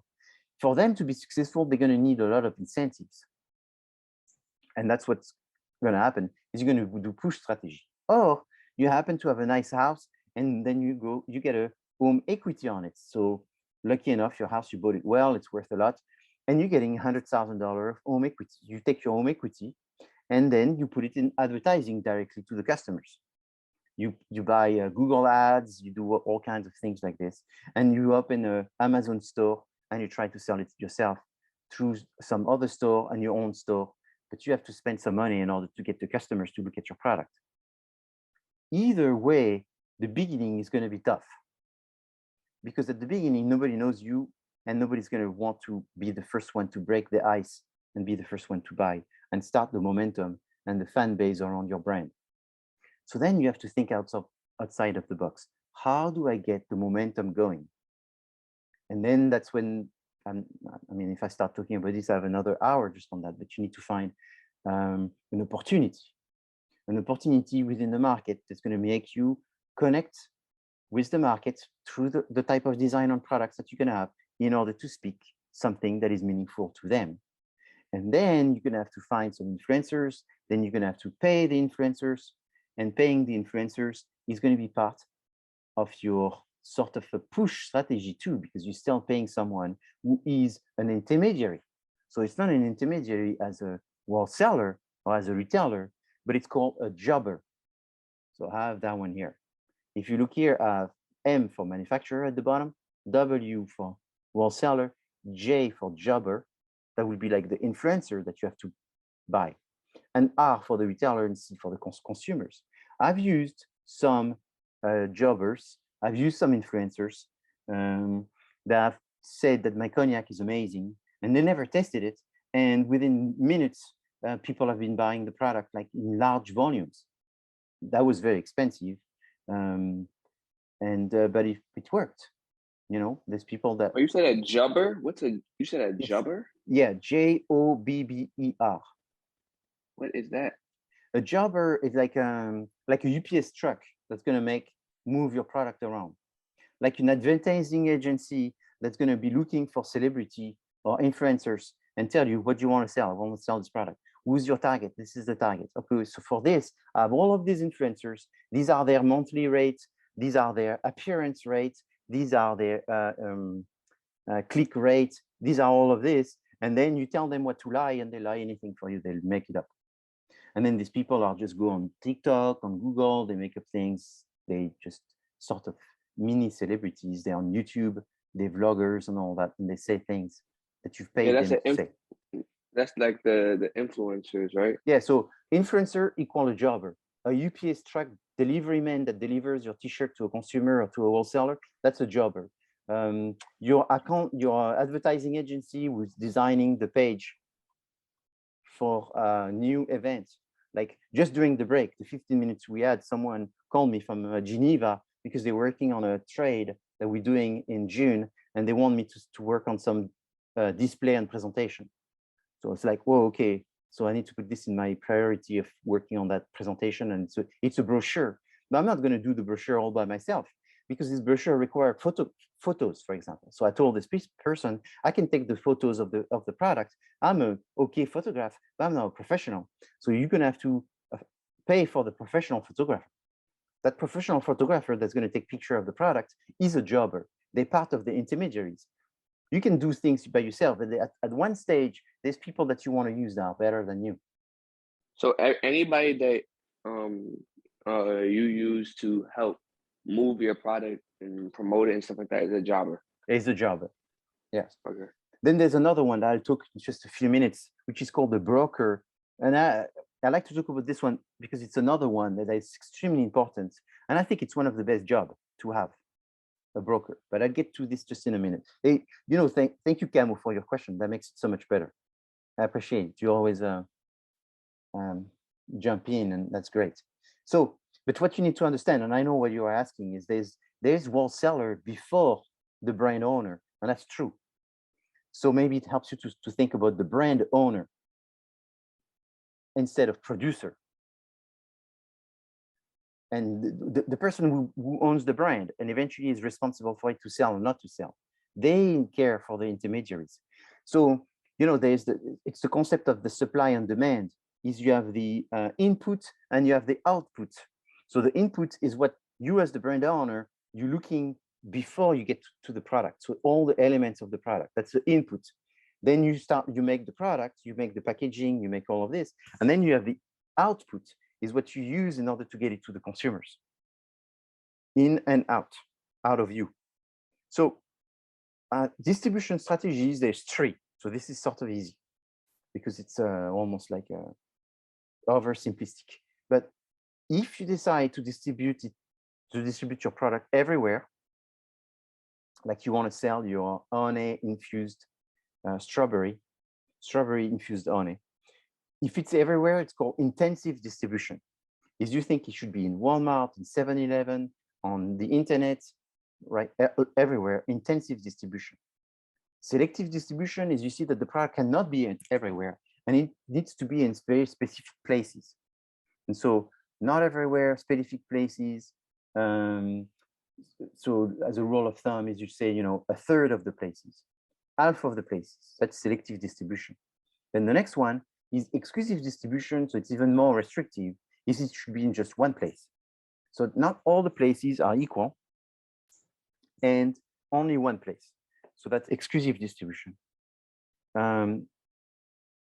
So for the honey, for example, these people presenting today presented it very much as a small family business. This is not Nestle. If it was Nestle, they may be going intensive, trying to sell this everywhere, versus a family business like this is you may say, you know what, we want to be exclusive at the beginning in order to test the market.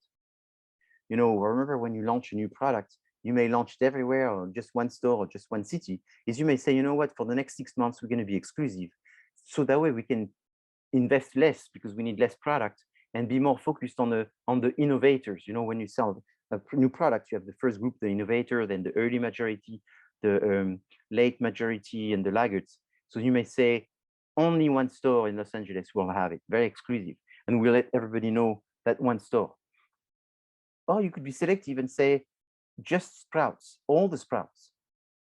And so that's many stores, but not all the stores. So this one is not too difficult. The next one that I want to talk about that is very important. It's this concept of distribution. You can only really understand it well once you have sort of experienced it.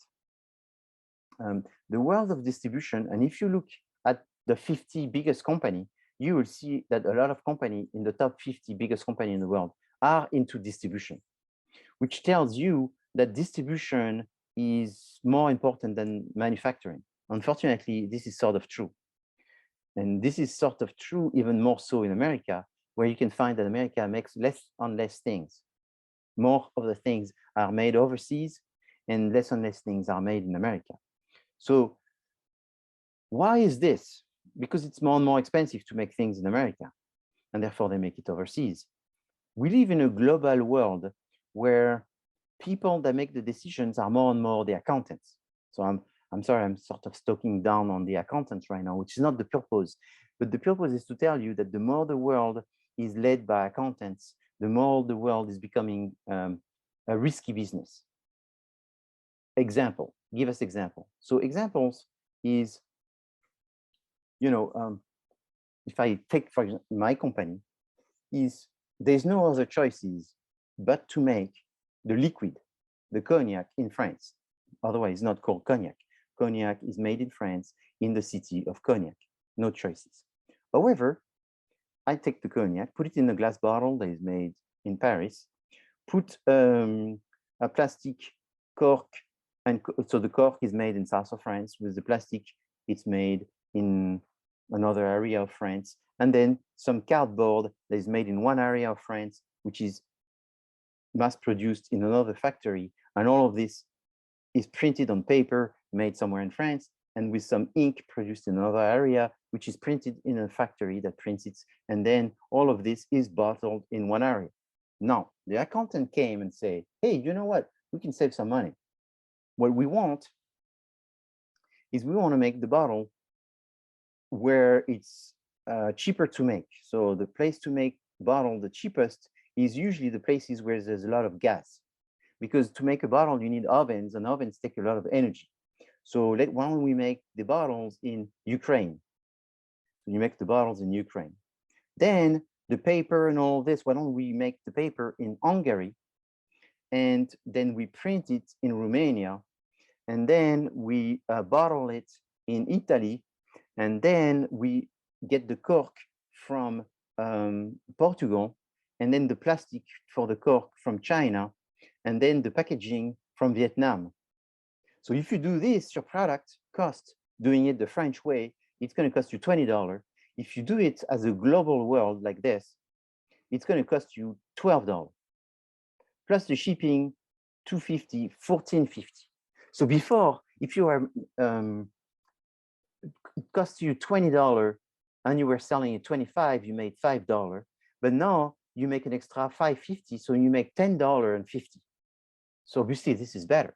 And so that's what the world is called a global platform, because the accountant looks at all the cost savings of every little pieces. So now the product is cheaper, but then suddenly there is a war in Ukraine.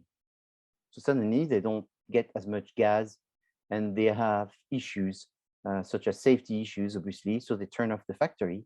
So now the factory doesn't make bottles anymore. And you don't know when they're going to make bottles. So now you're stranded because you're running out of bottles and you cannot make your cognac. You have to find a different supplier.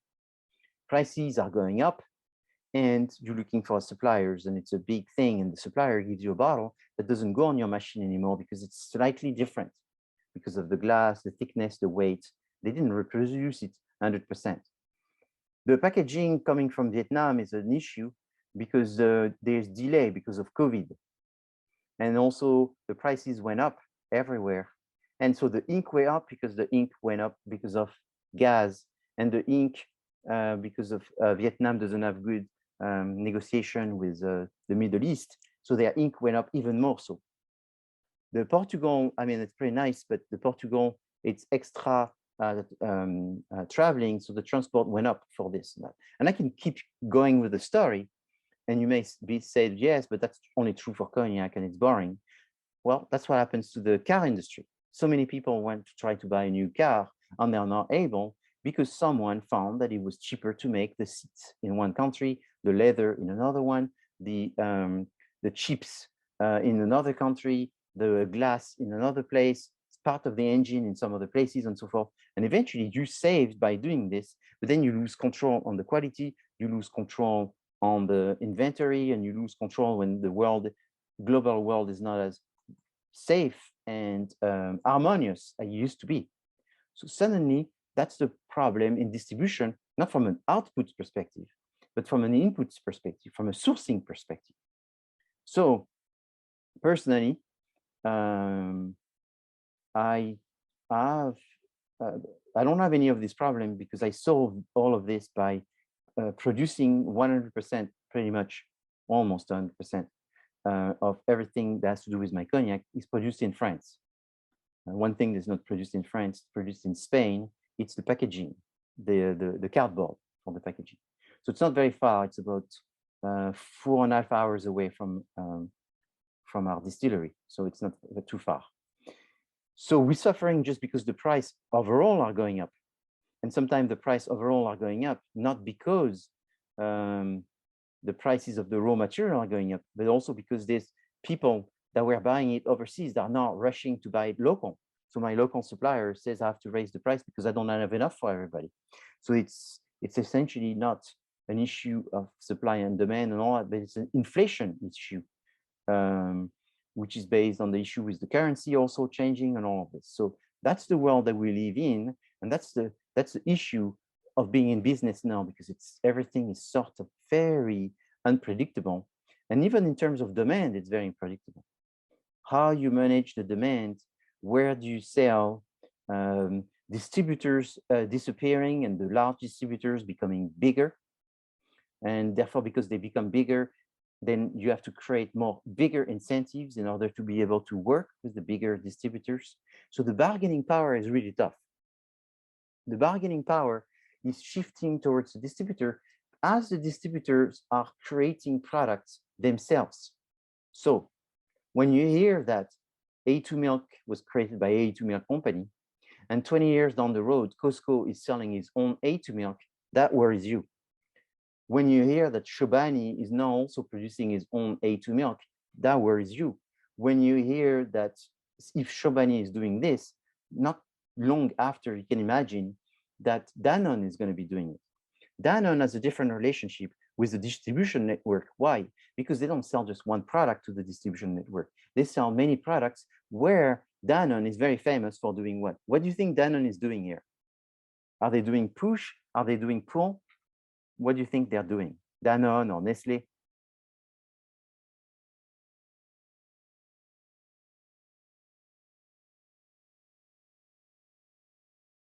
Danone or Nestle, they are big companies. They can do anything they want. They're so big that they have a mega $1 million budget for pull, which A2 Milk does not even have. So they have a budget that's so much bigger. They have a relationship which is so much longer with the distribution network, and they have a variety of products. You know, it's possible that, Coca-Cola, I think, has 5,000 different products that they're selling. So when they speak to Vance, they probably sell 2,000 products to Vance. So when they have a meeting, it's to talk about 2,000 products. They can't even talk about this in one time. They have multiple times to talk about this. When A2 Milk speak to Vance, how many products are they talking about? 3, 4? So how can you have as much bargaining power when you have when you have a conversation with a distributor about 4 products versus 4,000 products? It's not the same bargaining power. So between brands, there's different bargaining power, and between distributor and manufacturer, there's different bargaining power. What's the bargaining power of a manufacturer? Is they control the quality because they make it. So we're talking about clothing and fashion. You know how good is your cotton. Is it going to stay for a long time? Is it really soft? Is the garment going to have the same size? Is the garment going to keep its color? All of this is decided by the manufacturer because these are the decisions you take from the beginning. This is part of your product quality and your brand reputation. People are buying it, they're talking, they're satisfied. There's a fashion movement for your clothing and all this. So that's what the manufacturer has. That's this brand equity. Next thing is you have this contribution and profit making, which means that you are allowing the wholesaler to make more money. So when you speak to the manufacturer, you say, okay, I'll sell it to you for $10. You know what? You're my friend, $8. You're my friend and you're a good customer, $7.50. So suddenly they make this extra markup and profit because of you having the possibility of reducing your price and keeping the quality for your wholesalers and distributors and intermediaries. You have consumer loyalty, which means that you have brand equity. And at the end, brand equity, the best brand equity is what? Is loyalty. It's the leverage that you have on the consumer, because remember, you have push and pull, and consumer loyalty is essentially people looking for your product. So it's very much of a pull. Is they want Coca-Cola. Do you want Pepsi Cola? No, I want Coca-Cola. Do you want Pizza Hut? No, I want Pizza Domino Pizza. So people have affinity with certain brands and they want this. They want that flavor. They want that look. They want that status. That's what they want. They don't want anything else. I mean, you see used Rolex more expensive than new watches that are better than the Rolex. So it's like, is a Rolex good? Yes. Is brand X good? Well, it's better than Rolex. Is it cheaper than Rolex? It's half the price, and it's still cheaper than a used Rolex. So like people keep wanting Rolex if there's many other brands that are much better, because that's consumer loyalty.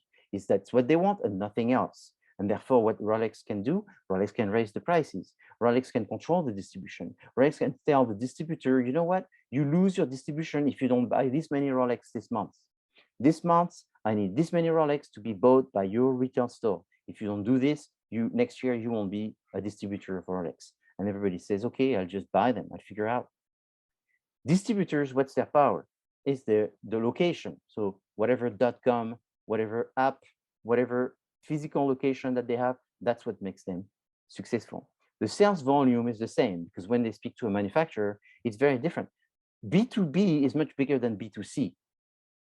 When you do B2C, you also do B2B.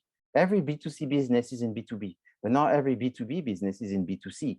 So B2B is very important. Your relationship with the people that buy your product is extremely important. So the sales volume that they generate, I mean, they can make you cry You know, how many products did I bought from you last year? 100,000. How much money was that? That was $6 million. You know what? I'm going to buy 0 from you. Suddenly 40%, 90% of your business is gone from someone being upset. Sales volume is very important. The distributors know that. Volume of purchase from the manufacturer, that's what I was talking about.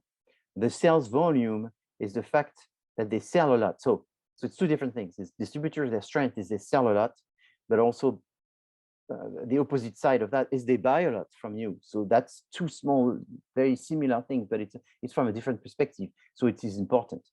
Distributors are important because they can be selling a lot. They can have a huge volume. I mean, it's the same thing. Is like the best distributor of Rolex, the number one seller of Rolex. When they meet, who is the top dog? In that situation, it may be the distributor, even though it's Rolex, because that Rolex distributor is huge. Actually, I think it's in the city of Orange, in Orange County. There is one of the largest Rolex seller in the world. That Rolex seller is so big that he's making his own watches and starting to sell his own watches, and Rolex cannot say anything because it's the biggest Rolex seller. You're not going to say not much to these people, but now everybody as big as this one, and so therefore you have bargaining power that keeps shifting between the two entities. And then the consumer loyalty, again, they have their own reputation. I mean, Ralph's is not the same as Gilson's, and Bristol Farms is not the same as Pavilions. All of these have different reputation, and people prefer to go to these, or maybe Trader Joe's, and they like to go to these places because they know what to expect, and there's a level of service and product quality that they expect. So it is very important to understand this bargaining power, because this is reality, and that's what you face the minute you go and enter the business, is you face at dealing with this bargaining power. Now, businesses can organize themselves in the sense that you can have distributors that become manufacturers and become retailers.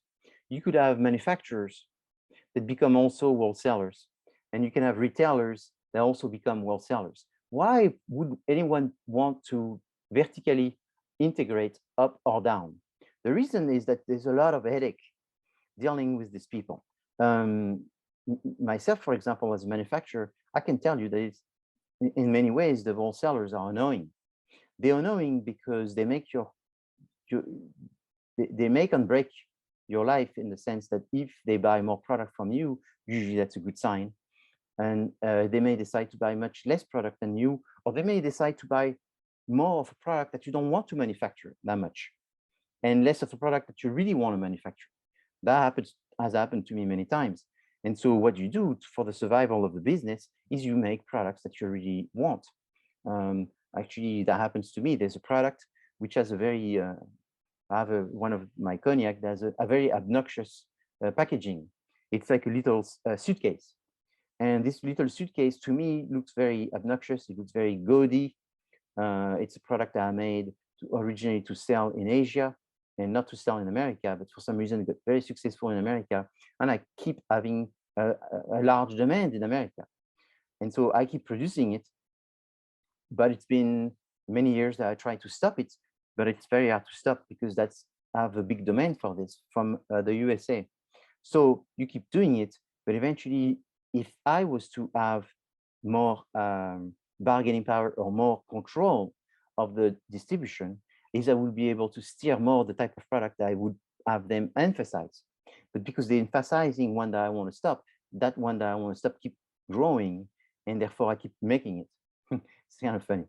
And so, so eventually, I'm sorry, I'm a little confused on that. Why would you want to stop it if it's successful? Okay, so what happened is my reputation is making products that are handmade and that are authentic and made in small editions, and they are very representative of not the mass-produced cognac, but more specific.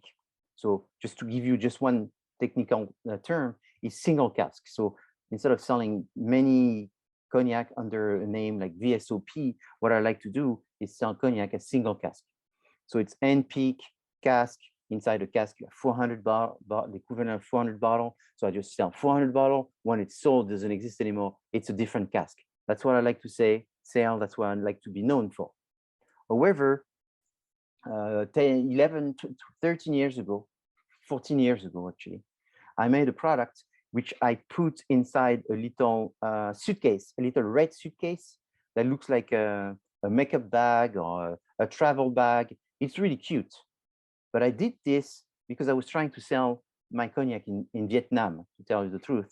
And my cognac didn't work for Vietnam because it was not like that. It was not obnoxious enough. I mean, for what I think is obnoxious. So not only I made this suitcase, but when you open the suitcase and you remove the bottle, I put a mirror behind the bottle. And when you remove the bottle, you see your face inside the case. So I felt that this was what I had to do in order to sell it in Vietnam. And it's not the type of image that I would want, which is more of a family farmer, more limited edition and all this. This is more like a bling bling type of product, which the cognac that is inside the bottle is fantastic. I won 2-time world best cognac maker, what's inside. But the packaging is not representative of the image that I want to be associated with. It looks more like a Hollywood wrapper type of product. And therefore, that's not what I am, but that's what the product looks like. That's not what it tastes. That's not what the image of the product is, and so forth. So eventually I can't keep doing this because it doesn't make sense with the overall and all my products. So it sticks out. I don't sell it everywhere. I sell it in specific market where people want something that looks bling bling in a way. So I'm not stopping it because people are buying this bling bling and they're liking it and all that. But eventually I need to sort of remove it from my image because it's not what I want to be known for. I mean, a little bit like, Volvo is a brand of car, and they've stopped 6 months ago making gas-powered Volvos.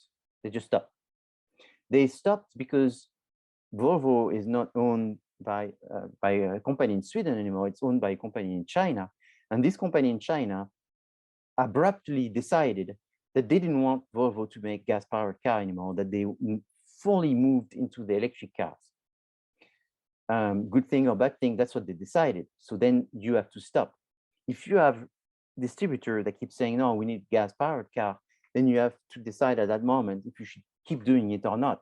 But eventually you have to have a strategy and you have to start leading people towards what you see is more. So it's very strategic why I made that design.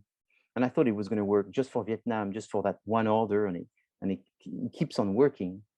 And so the intention that I have, now I talk about my intentions, is to modify the packaging to be still somewhat ostentatious, a little bit eccentric, but to modify it in a way that it becomes more in line with the brand reputation and less that kind of crazy looking plasticky. And that packaging, in addition, has to be made in China because it's a very complicated packaging that if you were to make it anywhere else than China, it would cost me 4 or 5 times more. And therefore that would increase the price of the bottle so much that eventually nobody would buy it, even though they think the packaging is funny, they would not buy it anymore. And I don't want it to be made in China anymore for the simple reason that it's very complicated to work because there's like a 6 months, 10 months delay to get the product. So it's very hard on the cash flow because you have to buy the product and then you have to wait the order, the production, the shipping, then it's shipped. Then there's always a problem because there's another riot in France and the dockers don't work and the government does this and all that. So it's so much headache. That's another reason why I want to move out of it. But the consumer don't know about the headache and the fact that it's hard to keep this going. And we should be not focusing on our energy on this, but on other things because it takes time. So I give you a long answer on this, which is very valuable because that's an example that you could apply to every industry. And in fact, what I'm living right now, and I also went local because I want to be more good with the environment and produce packaging and products that were close by, because I felt personally that it was not right to buy everything from overseas and have all of these, carbon this and all that. So I said, let's be reasonable. Let's make it local. I started doing that like 8 years ago. And 8 years ago, people were starting just to talk about it. So I was ahead. So I'm glad that I did that, because now it looks like I've been following the movement, when in fact I was at the beginning of the movement, and everybody's, and now with the Ukraine things and issues and the pandemic and all that, that definitely convinced everyone to do it the way that I'm doing it. But it's who's to say that the accountants don't come back and say, hey, you know what, we could save a buck by doing it in Malaysia, and then that becomes, or South Africa or whatever. It's easy to count how much you could save, but the reality is things are much more complicated, because there is international laws, there's human being involved, there's things that's not supposed to happen that happen, there's a storm, there is things that you can't control. So sometimes it's better to spend a little bit more and have less risk and be dependent, than take some risk and on paper it sounds very good, and then when things happen the way they happen, which is never the way you thought they would, then you realize that it was just on theory that it was good, and it's not sustainable. So Cesar, thank you for your question. I give you a long answer. I don't know if it all made sense to you, but that's why I said, that's why I said distribution is a subject that I can teach by reading the textbook, and it's going to be fine. Or I can teach it by explaining you a lot of the details that go into distribution that are very important. And so in the textbook, you will find the page that's going to talk about the vertical marketing system, and it's going to explain you all the definition of all the different things, which are very good for the quiz, because that's important. What's contractual VMS, so then you can read these bullet points and 5 lines that tell you what it is. But I find it more interesting to know, why do we bother doing all of this? And we bother doing all of this because there is negotiation and bargaining power, which means that a manufacturer, their dream is to be a retailer. And a retailer, their dream is to be also a manufacturer. And a wholesaler, their dream is to be a retailer and a manufacturer. So everyone is trying to absorb, to eat the business of the one above and the one below. That way they can increase their margin. And that's what everyone does. So how do you do it? Is you just buy the one above and the one after. So you have the manufacturer, the wholesaler, and the retailer, and the consumers. And so you buy these, so that way you can go to the consumers. Why would you do that? Why would you want to buy this? To have control. But what's the biggest reason of why you would want to buy the above and below? And that's like on a scale from 0 to 100, in terms of easy, 0, hard, 100, I would say it's 5. 5 on the scale from 0 to 100. Why do you want to buy the other guys? And I'm going to give you a tip. If you're in finance and in accounting, that should take you 10 seconds maximum to figure it out. Why do you want to buy the other guys? Why do you do vertical integration? You do vertical integration because every intermediary is making a margin. What is the margin of a retailer? Retailers' margin go between 30%, 50%, and above. What's the margin of a wholesaler? Much less. What? Yeah, it's 15 to 35%. So what do the wholesaler think of the retailer? The wholesaler think of the retailer that they are pigs, that they're getting too rich too fast because they have a big margin. So that's why they like and hate them. They like them because they need them. They hate them because they make a bigger margin. Do you like people that make more money than you? It's like, oh, who makes more money than me? Oh, you make more money than you? I love you. I love you so much for being richer than me. In general, people are not like this. In general, people don't like richer people. Mostly when they know they're richer and they're getting richer because of them. So what happens is, therefore, they try to absorb them. They say, you know what, you're getting richer because of me. I'm the wholesaler, you make 20%. You're the retailer, you make 50%. Goodbye, I'm going to buy you out. That way I can make 20%, and 50%, combine 70%. That's how you get rich, is when you start doing vertical integration, because then you can absorb the percentage of the other people. That's the reason people absorb, to eat away the markup from the other guy. And when you eat 70%, do you really charge 70% when you sell the product? When you own both the wholesaler and the retailer, 20 plus 50, do you sell it 70% more expensive? In reality, let's be honest, do you sell it for 70% more? No. You take advantage that you own both margins. And when you own both margins, what do? You reduce the margin. So I make 20 as a wholesaler, I make 50 as a retailer, 70%. Gee, if I take 70, I'm a dirty pig. So what I'm going to do is take less. Let's say, I think with 60%, I should be pretty happy. So you take 60%. But if you take 60%, what does that do? That reduces the price that you're selling the product. And if it reduces the price that you're selling the product, what does it do to the other wholesaler and retailer? They end up being more expensive. So what you do is you do a very nice way of competing by actually reducing the price by absorbing. Oh, do they do this in America? All the time. That's their favorite thing. That's the favorite thing of a capitalistic society, is absorb in order to increase the margins and reduce the number of competitors. Wow, they never taught us that in the economics class. Yeah, but that's something you really need to know. So vertical integration is this. So then what they do is, sometimes this is illegal because the government, they could see it was so bad that the government intervened and asked that the different intermediaries be different owners in order to protect the competitiveness and to reduce the monopoly. Does that reduce what's going on in reality? No. Why? People find ways, many ways. And therefore, the idea after that is to not only understand distribution, but to understand the politics of distribution, the economics of distribution, and the regulation of distribution in order to manage this all for your benefits. And then once you do this, you start making more money. When you start making more money, you are able to either buy the above and below. And if you don't buy the above and below, you do the next thing, which is you do contracts. So you make some contracts where they can only do certain things, or where you can only do certain things. And you have a deadline for 2 years, for 3 years. And then within this contract, you just work with each other as if it was one.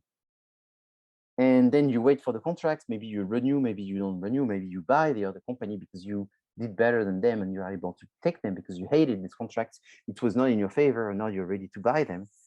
No more contracts. Or you find some other way to just administer them, which means that you just manage the relationship. You are the management, you don't own, you just manage it. And then there comes the situation is, who is the owner? There's a different way of managing an integration like this, which is run by the manufacturer versus it's run by the retailer versus it's run by the wholesaler. You know, the manufacturer is going to be very focused on the reputation of the product and the perception of the consumers, and maybe not so much on the volumes. And that's the focus more on the product, obviously, because it's the manufacturer. The wholesaler own is going to be very much focused on the quantity, the volumes. You know, how many, the more product, every month more product, every year more product. We're growing how much we're selling, and so that's very much of a wholesaler type of character. And then the retailer own is going to very much think about reducing the prices in order to increase their margin and also increase their cost leadership. So always squeeze the wholesaler, squeeze the manufacturer, own them, look for alternatives of supply, of input, you know, the inputs of the material and all this, sourcing and all that, constantly squeeze in order to get the lowest price as possible to the consumers. And maybe the more trendy product, the more innovative products. So keep abreast of the changes and all that. The retailer is going to be very focused on that, and also the manufacturer own integrated system as well, because manufacturer is very focused on the product, you know, and they do very well if they are focused on the product and focused on the consumer, because then they're not doing something that they like, but doing something that someone likes. Do you have any questions?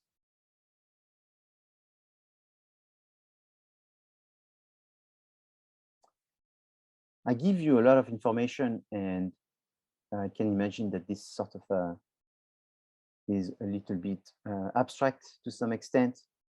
I'm sorry, but if it sounds abstract, but the reality is it's very much the cause and effect. So you have to see, it's like a poker game, it's like a chess game, and you have to see how everything plays, the strengths and weaknesses of every one of the little token, and what they can do and what they can't do. And that's sort of what distribution is. Distribution is fascinating. When I was a student, I was taught distribution straight from the textbook. So it sounded to me to be very basic. As I became a consultant, I didn't know really what was going on in distribution, because I was very much planning and doing all of that, but not really understanding the intricacies. And then when I started being a practitioner, that's when I saw that distribution is much more complicated, much more interesting, and so important. The most important of the 4 Ps, I think. So obviously, you could have distribution where you have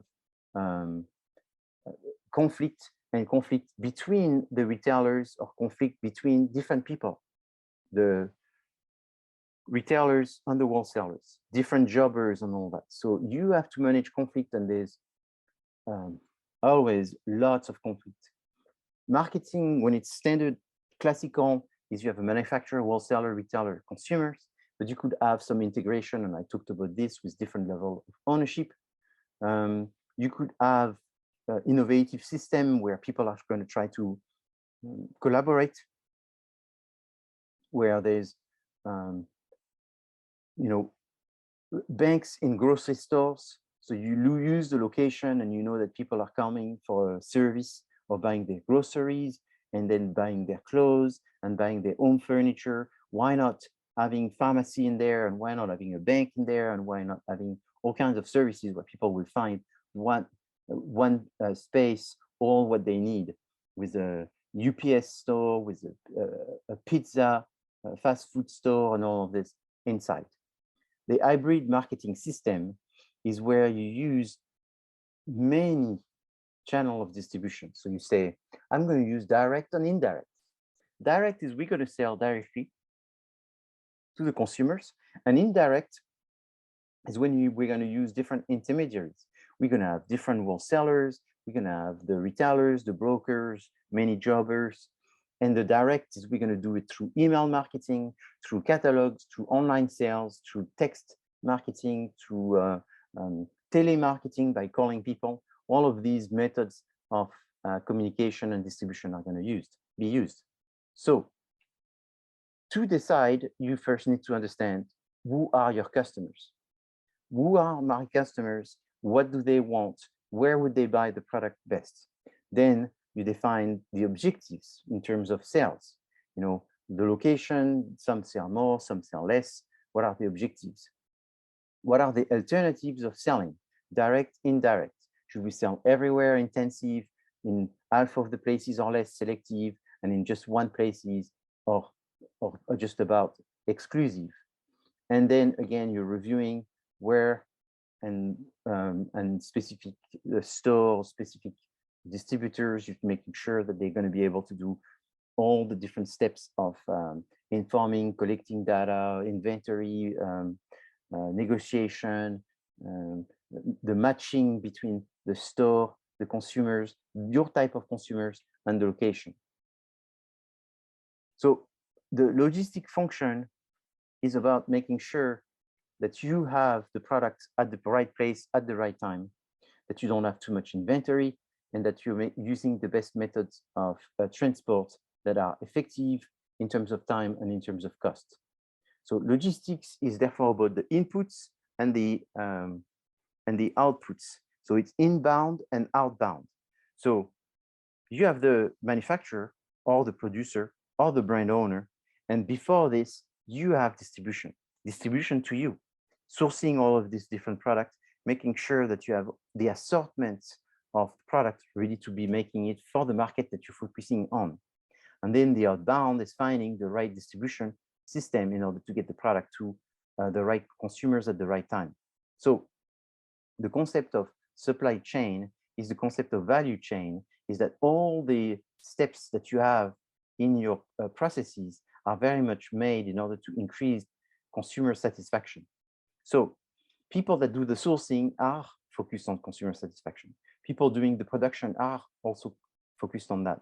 People doing the marketing, people doing the finance, people doing the logistics, people doing the public relations. All of these people are very much focused on making sure that everyone contributes to this chain of supplying the product from inbound to outbound to the consumers. The main methods of transportation are the rail, the trucks, the water, pipeline, the air, and it all depends on what you are selling, because each one is more or less adapted to the type of product. If you're moving something that is expensive, it's much better to use the air, for example, or maybe the rail or the truck. If you're moving something that is very dirty, maybe it's better to use water, trucks, or pipeline. So if you are in a hurry, you use the planes. If it's something dangerous, also there will be different methods. All of this has to be taken into account. It all depends on how quickly do you need to get it to destination. It depends on if it's available, and if there is a way to get it to this place. Some places the truck will be better, some places the water will be better. So it depends on what's available for the transportation, and then the cost. So the cost is, and this has been really a challenge, the cost, because the costs have tremendously changed. So just to give you a number, to bring a container, a 22-foot container, that's about 10 pallets to come from Europe. In 2018, it was $3,500. One of those big metal containers that you see on a huge truck, $3,500. In 2020, it was, at the beginning of 2020, it was like $5,000. At the end of 2020, it was like $20,000. And in the beginning of 2021, it was $25,000. So in a matter of 2 years, we went from $3,500 to $25,000. Obviously, it has a bigger impact the less products that you have inside. So imagine you bring 2 cars. In a container, you put 2 cars. 2 cars, $3,500.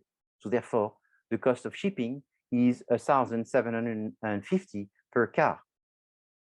Now, to bring these 2 cars, it's not $3,500, it's $25,000. So suddenly, the cost of bringing these 2 cars is $12,500. There's a big difference between $12,500 and $1,750 on the price of a car. Depending on the car that you're not bringing it anymore, because there's no way to put $25,000. So if you're bringing a Ferrari, you can still put $12,500 for the shipping, because this person really wants their $400,000 Ferrari. So it's worth $400,000 plus $1,750 of shipping, or it's worth $400,000 plus $12,000 shipping. This millionaire is still going to bring the Ferrari. But when that car is a Fiat, and that car is worth $30,000, it makes a big difference, or even less. So that has had a huge impact, where you want to be able to bring as many products as possible inside the container. So the way you load the container is different. You don't load it on pallets. If you don't load it on pallets, there is more risk, because it's less stable, and it also takes more time to load and unload out of the container. So there's added expenses on this. So you have to see the value of not using the pallets. And the weight increases, and because you're loading more without the pallets and all that. So as the weight increases, the insurance increases, and the likelihood that you cannot put it inside a single container increases. So all of this has to be taken into account. And for most people, including myself, the pandemic was a big, huge learning curve, because that threw everything down, because it was 3,500 in 2018 and it was 3,000 in 2010. So it only went in 10 years plus $500 versus there it was plus $20,000 in a matter of weeks. So it changed everything, and it slowed down everything, and that's sort of the world that we live in, and that's why this is important to know. And I think it's fascinating. Hopefully this class has inspired you to learn more about distribution, and to see that it's very difficult to teach this in a textbook or in a class. And the most exciting thing is to learn it by applying it. And you know, are you going to make mistakes? Yes. Are you going to make lots of mistakes? Yes. The only thing I can say is, one, only make small mistakes, not the mistakes that are so big that you can't recover. So make small mistakes. Don't try not to make zero mistakes. Zero mistakes cannot be done. You will make mistakes. So make only small one. And the number two is, if you make mistakes, don't make the same mistake again. So I've seen people that make big mistakes, they barely can recover, and they keep making big mistakes and small mistakes. And therefore, these people, they should be employee and not be involved in high-level decisions that have to do with distribution, because they are dangerous. Yes, Camo. You mean take big risks? No, I said distribution is not something that you can say, oh, I'm going to do perfect. Everything, I'm going to plan for everything. And therefore, because I'm going to plan for everything, instead of spending a month organizing the distribution, I'm going to spend a year. If you spend a year, you miss the opportunity, because distribution is about doing it fast. Yeah, I'm saying though, like you saying mistakes. Mistake is something that you can't really control, because it's like, that's the point of the mistake. So I'm saying, like, do you mean like risk, like take risks and learn from them? Yeah. So take risk. Don't be worried about making mistakes. Don't see that you're making mistakes and therefore that's the end of the world. Don't go into it and saying, you know what, I'm going to make mistakes, and then you make mistakes and say, oh, it's not that important, because then you probably will make it again. Making small mistake again and again and again is almost as bad as making one big that throws you off. So, but you don't want to say, okay, I'm going to take months and months to avoid mistakes. It's much better to say, I'm going to take 1 month, get it as good as it's possible, but not more than a month. Otherwise, it's too long. Launch, take risks, see what's going on, and not take it lightly. So that way you can only make small mistakes, hopefully, and learn from the small mistakes. And after a few months, a few years, you'll make less and less mistakes, and your business will be more and more successful. But thinking you cannot make mistakes, why do I say thinking you cannot make mistakes is wrong? It's because I see a lot of people wanting to do things and they do nothing because they're so worried, and they procrastinate and they postpone and postpone and postpone and postpone. Oh, I should go to a trade show. Oh, I should go to a conference. Oh, I should go to a seminar. Oh, I don't go to a seminar. Then, okay, I went to the seminar. Should I get business cards? Get business cards. Start posting a website. The website doesn't have to be perfect. Get your website. Learn as you go. Do the things. Don't make it more complicated. Start with 1 product, 2 products. Keep it simple. Spend more money to do it local by not doing this globalization things that eventually you're going to lose your air on it. Do it local. Control the people. If you want to make packaging, look around Northridge for packaging. Don't look in Texas. Look around Northridge. Look for everything around you. Ask the people you know if they know anyone. That's going to cost 20% more, but you're going to have the product. You're going to have more control. And then start talking to people that distribute. Go to conferences. Go to trade shows. Go to Las Vegas for this. There's lots of these trade shows. For most of the industries are in Vegas. So when you're in LA, it's pretty simple. You can drive there. Flying is not expensive. Buy yourself a good bag. Put your samples in a good bag that looks professional. Make a professional business cards. Make some professional brochures. Don't make it too good, because too good is going to take too much money away. Try to do a lot of the work yourself first. And then when you think it's fantastic, give it to a professional, so that way they only take 1 or 2 hours and you can afford it. Do as much as you can yourself. Don't try to do everything.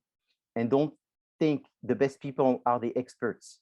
Unfortunately, the experts are not always the best people because they don't have the same motivation for doing things. So many times I see people that supposedly the experts and they're terrible. And sometimes you wonder how they became experts, because some experts are good. They're famous, they're good.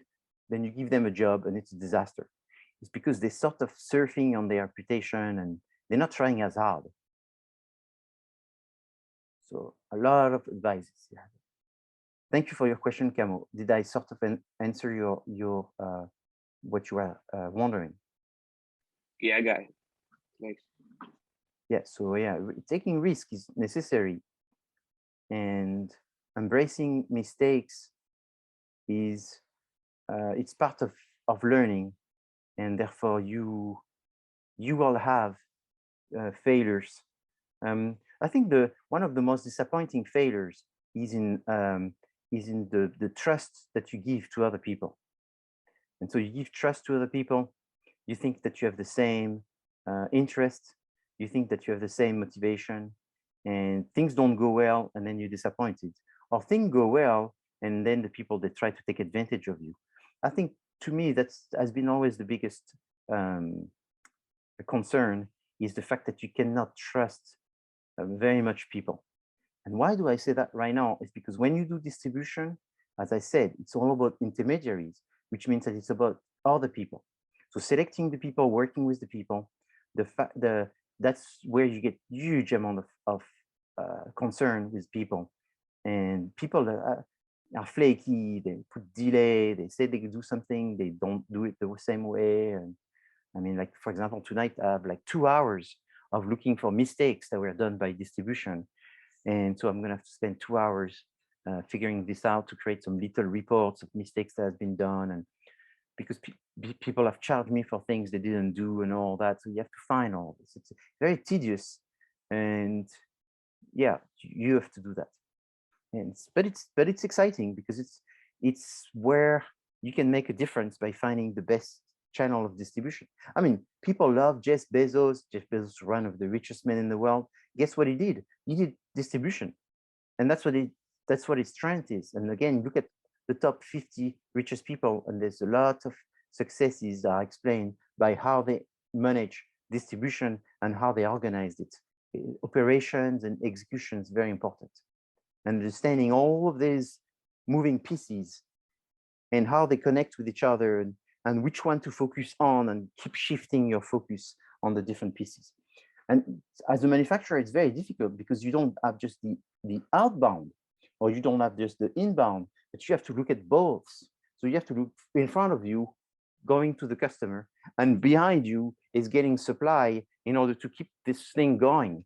And that's what it is. So if you're doing a service, you don't have the same type of situation with the service.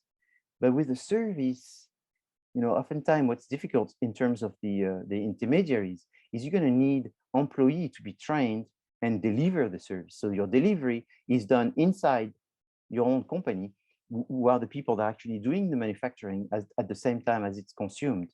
And so that's what's difficult, because when you're not there, they may be doing different things. So you have to be there. So you work in a hotel, you have to be there, you have to see everyone, you have to make sure everyone comes, and making sure all the products are there, then making sure that the processes are followed. And it is difficult. And so, trying to have internships, thinking I want to go into internships in order to learn the ropes, and not so much learning what I like, but learning what I really don't like. And that way I can save some time, because it's much faster to figure out what you don't like than what you like. Have a good night, everyone. Thank you. Thank you very much for coming. Thank you. Also to the Wells Fargo event. That was great. Thank you, Professor. Thank you. Thank you, Professor. Have a good night. Yes, have a great night.